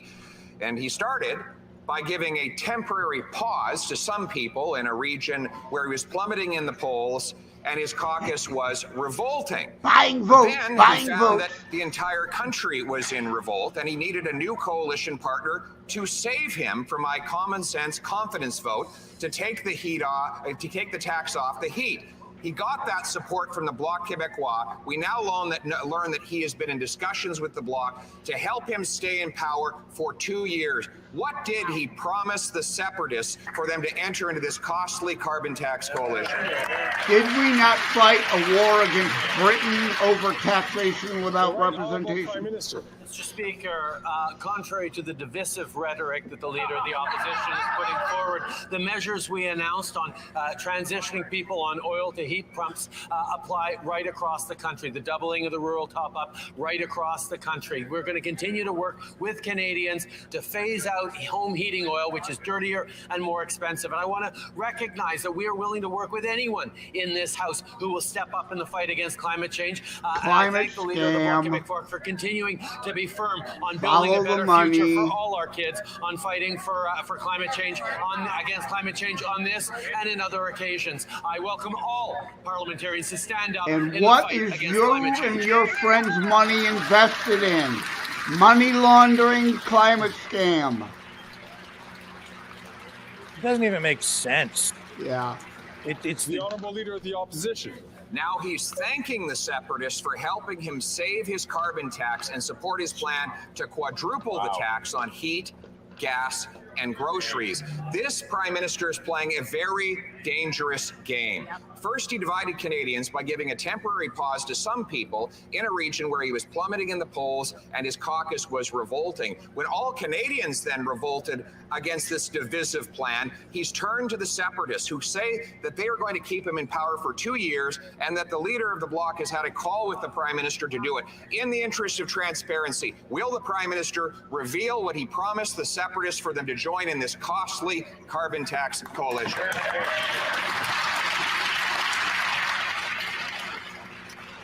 The Right Honourable Prime Minister. Mr. Speaker, the level of divisiveness in the rhetoric of the Leader of the Opposition is truly unfortunate. Mr. Speaker, the vast majority of Canadians, like the vast majority of members in this House of Commons, recognize that climate change is real, recognize we need to continue to step up in the fight against climate change, not just for the well-being of the planet and future generations, but for families' bottom lines, for families' jobs and careers as well. And we will continue to do that. As members of this party know, of the House of Commons know, I exchange regularly with leaders of different political parties. I haven't spoken recently with the leader of the bloc except on the issue of the Middle East, but I'm always open to talking to any party leader that wants to talk about fighting climate change. The Honourable Leader of the Opposition. Divide and distract from the fact that Canadians, after 8 years of his government, cannot eat, heat, or house themselves. But in a strange way, he united he's an all android. Canadians at the Premier's Conference, who all Look how agree, all 10 of them rigid he is. unanimously disagree that the See, Prime look at the Minister's hand movements approach right there. to take the tax off temporarily for only some. Yes. They said that this federal carbon tax policy treats Canadians differently, and they expect a change. Will the Prime Minister pull together all the premiers in an emergency carbon tax conference so that we can take the tax off? Android and for keep sure. the heat on? Look at the hands. Look at the hands. Definitely an Android. Definitely Android.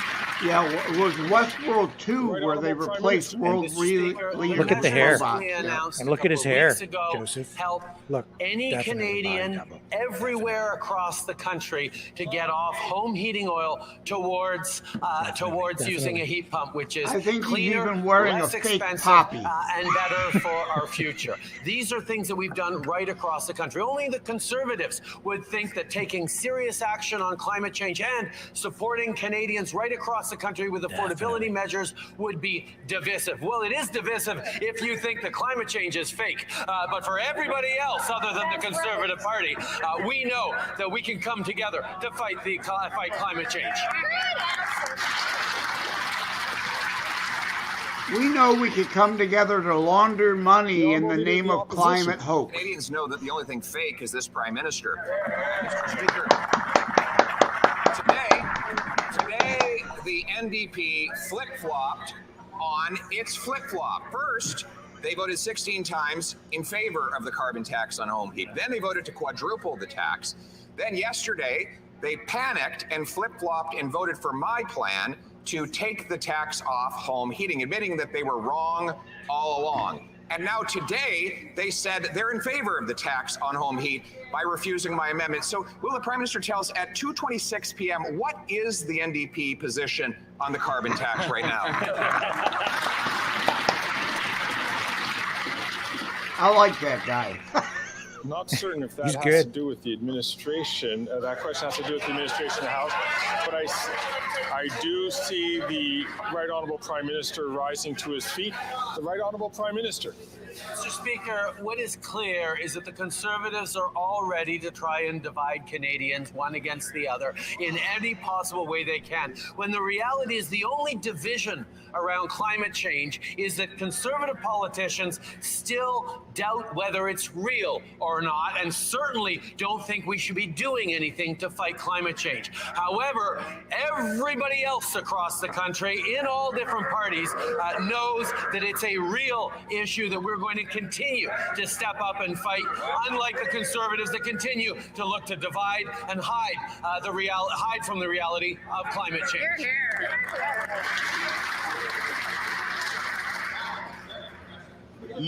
The Honourable Member for Belleuil-Chambly. Okay, enough of that. Yeah. You know the other reason I know for sure Pierre Poilievre is an android? He used to wear glasses, and now he's not. So he's probably dead. Yeah, That's an android. He's got bionic eyes now. Doesn't need glasses. Yeah, he couldn't have gotten LASIK. Oh, no. No, well, some people he think that definitely he had to be replaced by an They think he android. got contacts or whatever just to spruce up his image and look, a little bit less nerdy. Yeah, less nerdy, younger. Less nerdy. He had a kind of a makeover about 6 or 8 months ago. But I'm telling you, man, definitely android, Joseph. Definitely android. And Trudeau, just check the hair, man. I'm telling you, body double. Yeah. Now, we know Hitler had doubles. We know because the U.S. Operation Paperclip that brought former Nazis out, that's why there were so many supposed Hitler is alive and in Argentina or Brazil or Venezuela. We relocated them. And it wouldn't have surprised me, or would it anyone, that the Nazis, if Hitler would have been killed in Operation Valkyrie, to have indeed then replaced him with one of his doubles, it wouldn't have surprised me. So those things are feasible, they're plausible, but by the same token, you want to put that propaganda out, even if it's true or not, for yourself to sow uncertainty and confusion. So you might as well stick with me here because we're almost to the end of the program anyway, and I'll get you to comment on this stuff too while it rolls out. But senators heard testimony today from a former Facebook employee, a whistleblower who is alleging that Meta failed to act on reports of harassment and harm facing teenagers on that platform. Arturo Behar, a former Facebook engineering director, testified today and gave his assessment at a Senate subcommittee about social media and its impact on teen mental health issues. So we have some of that exchange queued up here today. And this Facebook whistleblower talked about his own experience with his own kids, his daughter, saying that they came to him. I mean, this guy used to work for Facebook, and then his kids were coming to him saying that on Instagram, they were being approached by predators, and they told their dad it was this guy. And so he became very concerned, and now he's here in front of this Senate subcommittee, and he has come forward before, but this is his latest testimony. Instagram connects pedophiles. Oops. I'm sorry. Hang on just a second. I think I just lost the clip, didn't I? Yes, I did. Hang on just a sec. Isn't that it there, the Josh Hawley one? I hit the wrong thing. Yeah, well, it happens, right? Here we go. I hit the wrong button. That's what happens with live feeds. Yeah, here we go. All right. That's this why is I a pre-recorded stunning report, Mr. Behar, that more than buttresses, bears out what you were trying to tell the executives who ignored you. Just give us a sense, what, in your own view, why do you think this is happening? Why has Instagram become, in the words of the Wall Street Journal, a vast pedophile network? Why are people like your daughter, every time they get on Instagram, they're being bombarded with unwanted sexual advances, sexual content? Why is this happening? My experience of that is that most of the resources, even close to all that they invest in this, go towards this very narrow definition of harm. And so I would encourage anybody here, when you're looking at this issue, if you find an account that seems to be a pedophile account selling things, try and act on it. Try and raise it, see what the company does with that. But see what happens if you like it or follow it, what you start getting recommended, and of all of the things that get surfaced by the systems, how many of them are they acting on? It's a fraction of a percent. One of the things that you said changed from the time you left Facebook in 2015, I think it was, and came back in 2019, was that Facebook had shifted to an automated driven process of safety standards, safety inspection, monitoring for things like this, which they boast about. They say that their AI is great, it's doing great work. That doesn't appear, however, to be the actual fact. It appears that these harms are proliferating. Tell us about the shift towards automated safety monitoring and what that has meant in your experience. I was not there for the shift, but what I can say is that algorithms are as good as their inputs. So if you don't allow a child to be, oh, that is gross, it makes me uncomfortable, right? Which is something that you can do for an ad today. You can take an ad and say, that is sexually inappropriate. But there's no way for a child to do that when they get a message or other areas. How do these systems, like, even have a hope of addressing these issues? How can they, as a company, have a hope of addressing these issues if they're not willing to listen when a teen is trying to tell them that they're experiencing gross content, unwanted sexual advances, I mean, that's how you find predators. That's how you find the bad things. So what your research found and what you elevated to leadership was, at least in part, that these automated systems were not catching the vast majority of this unwanted content out there. I mean, the sexual advances of this pedophile material, it simply doesn't begin to capture. Yet Facebook didn't shift more resources, didn't change their process. And here's the thing that really gets me, and I'll end with this, Mr. Chairman. I know there's others who want to question. I've been reading over and over and over again this case filed by my home state, Missouri versus Biden. Landmark First Amendment case in which two federal courts, federal district court and a federal court of appeals, have found that Facebook, among others, actively coordinated with the present administration to censor First Amendment protected speech. Not this garbage that is not protected by anything in our Constitution, but First Amendment protected speech. Here's what gets me. What the courts found, this is in the record, this is factual findings, is that Facebook devoted all kinds of resources and people, actual human people, to doing things like monitoring posts on COVID-19 vaccine efficacy. There's one example of a parent in my home state of Missouri who wanted to post something about a school board meeting. Facebook used human moderators to go and take down that post. That was important. That has to come down. We can't have them posting about school board meetings, for heaven's sake. But the things that your daughter experienced, this ring of pedophiles, rings plural, that Facebook just can't find the time for. They just don't have the resources for it. That we just have to leave to, let the market have its effect. Let AI do its job. We just don't have the resources for it. They had plenty of resources to censor First Amendment speech. No resources to protect our children. Absolutely unconscionable. Thank you again, Mr. Chairman. Mr. Behar, thank you for being here. Thank you for you. Okay. What do you think?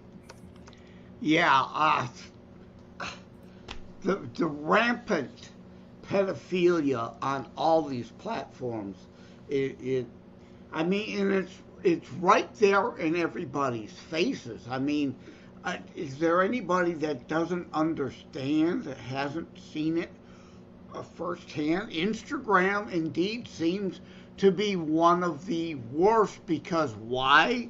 It's a picture-based platform, right?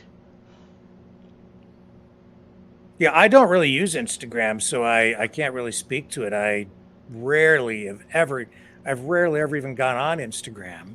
Is that really where the worst of it is, or do you have any idea? I don't mean to put you on the spot. I don't know that you're that well versed in the subject. Yeah, that is not something I delve deep into or deal with a lot. But from the scuttlebutt of what I hear is indeed like, from that hearing, that Instagram, because of it being pictorial based and the DM availability, lure somebody in and get them to send things privately behind the scenes. But that's all still monitored. They could still catch it. They could still crack down on it. But as the whistleblower says, they've got blinders. They've got a particular sole focus of what will fit under giving them credit for cracking down on pedophilia, and everything else be damned, right? If we focus on this narrow thing, look at what we're doing. Look at what we're doing. Don't look behind the curtain, Wizard of Oz, right? Never mind the man behind the curtain. I can't imagine it's primarily only on Facebook and Instagram. It must be on all these other platforms as well. But I guess Facebook and Instagram are more,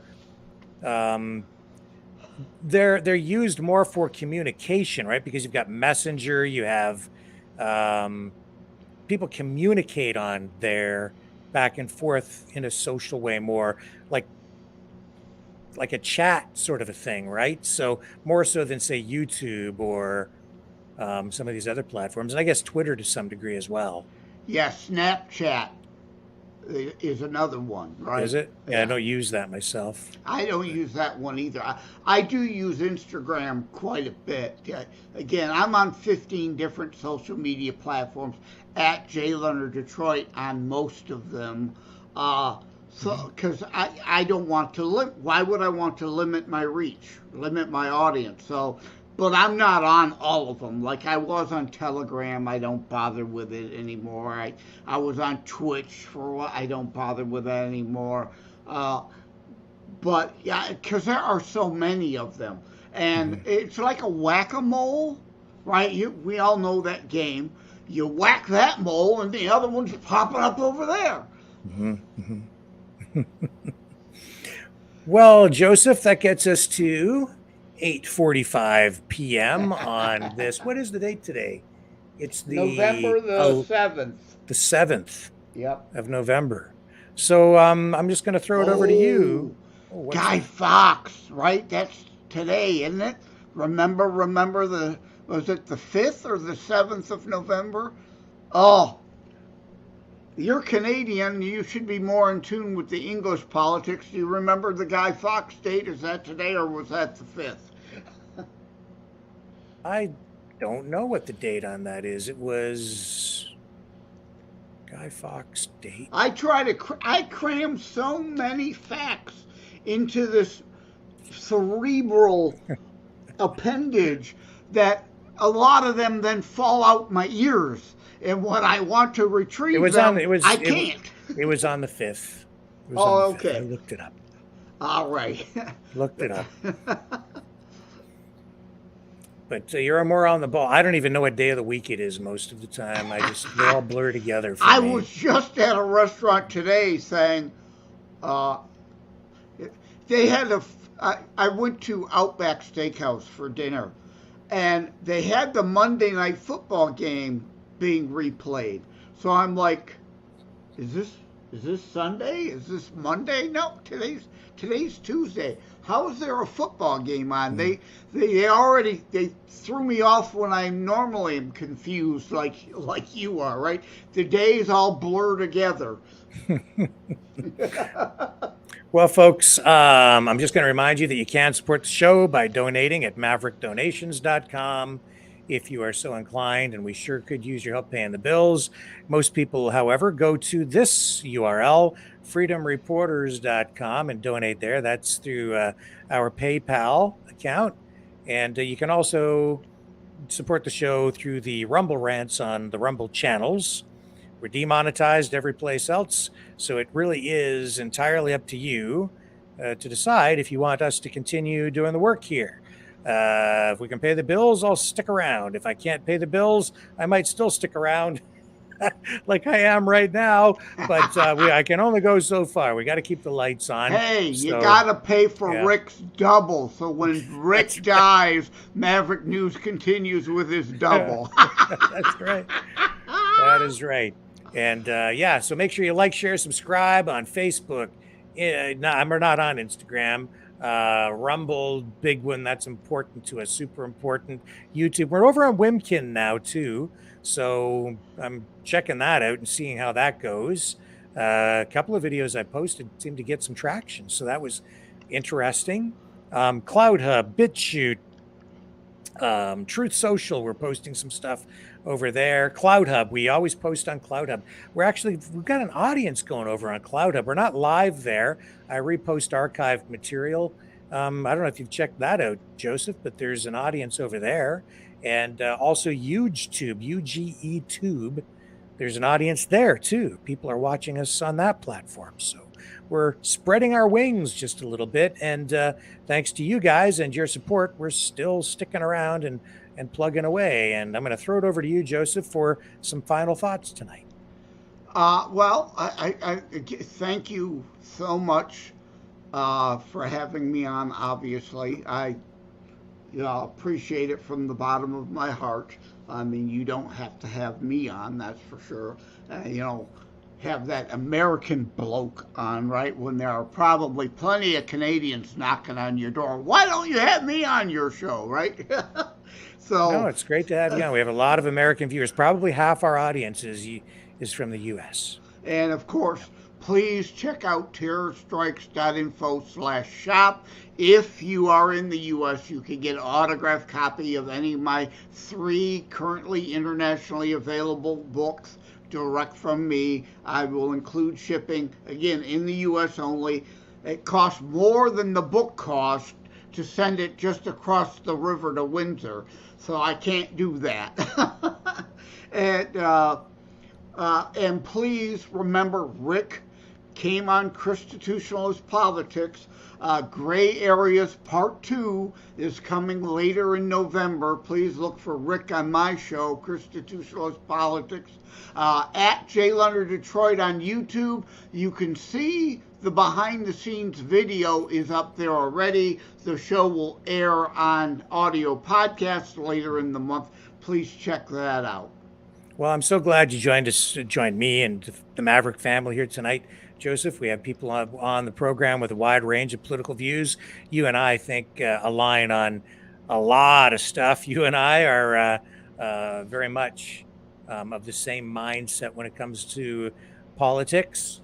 What size shirt do you take? I've got these. I've got some shirts here. I'd like to send you a Maverick shirt. Oh, I would love that. So my next appearance, I can actually wear a Maverick shirt, right? Yeah, so I've got these things here. That would be great. Yeah, I go with a large. Mediums are okay, but a little tight, so I'd rather go bigger with this a shirt large. Right here is a large. This one is yours. Oh, has your name written all over it. Has your name written all over it. And yeah, do I have any more of these? We're running low on these. In shirts. fact, I should take it to a seamstress and have them embroider Joe, that bastard American, so that I appear on your show. Yeah, I have these. I have these ones too, folks, and these are long sleeved, embroidered. These ones are real nice too, and yeah, I've got medium and large, I believe, in these. And so, if anyone makes a donation of $70 or more tonight, I will send you, and make sure you send your address if you send the donation in. I will send you one of these long sleeved shirts with the embroidery. They are super nice, high quality, and the Maverick logo right on them. So, but this one here, this one, just like the one I'm wearing right now, myself, this one's Joseph's. So you can't have this. This is going over to the man. And these are real nice too. These are real nice polo shirts, man. I love these ones. So, with that being said, it is time to bid you adieu, Maverick family. Until tomorrow, we will be back at 6 p.m. Eastern Standard Time, mañana, and I will see you all on the flip side.